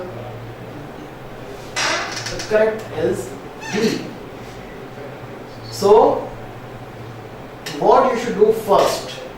A. Educate the customer of the response consequences. Yes, this also can be a right option. You may have to do that. Discuss with the stakeholders. Yes, you may have to do this also. Analyze how important is the change and then proceed accordingly. Yes, you may have to do this also. Do the impact analysis of the change as per the change control process. This is the first thing that you'll do. Here you can see A, B, C, D, all four are right. But you will take the appropriate decision after you have done your B. After you do the impact analysis, then you may decide to discuss it with the stakeholders or the sponsor, or maybe educate the customer of the consequences, or before that, second thing you will do is analyze how important is the change. Clear? So that is about your project, risk management and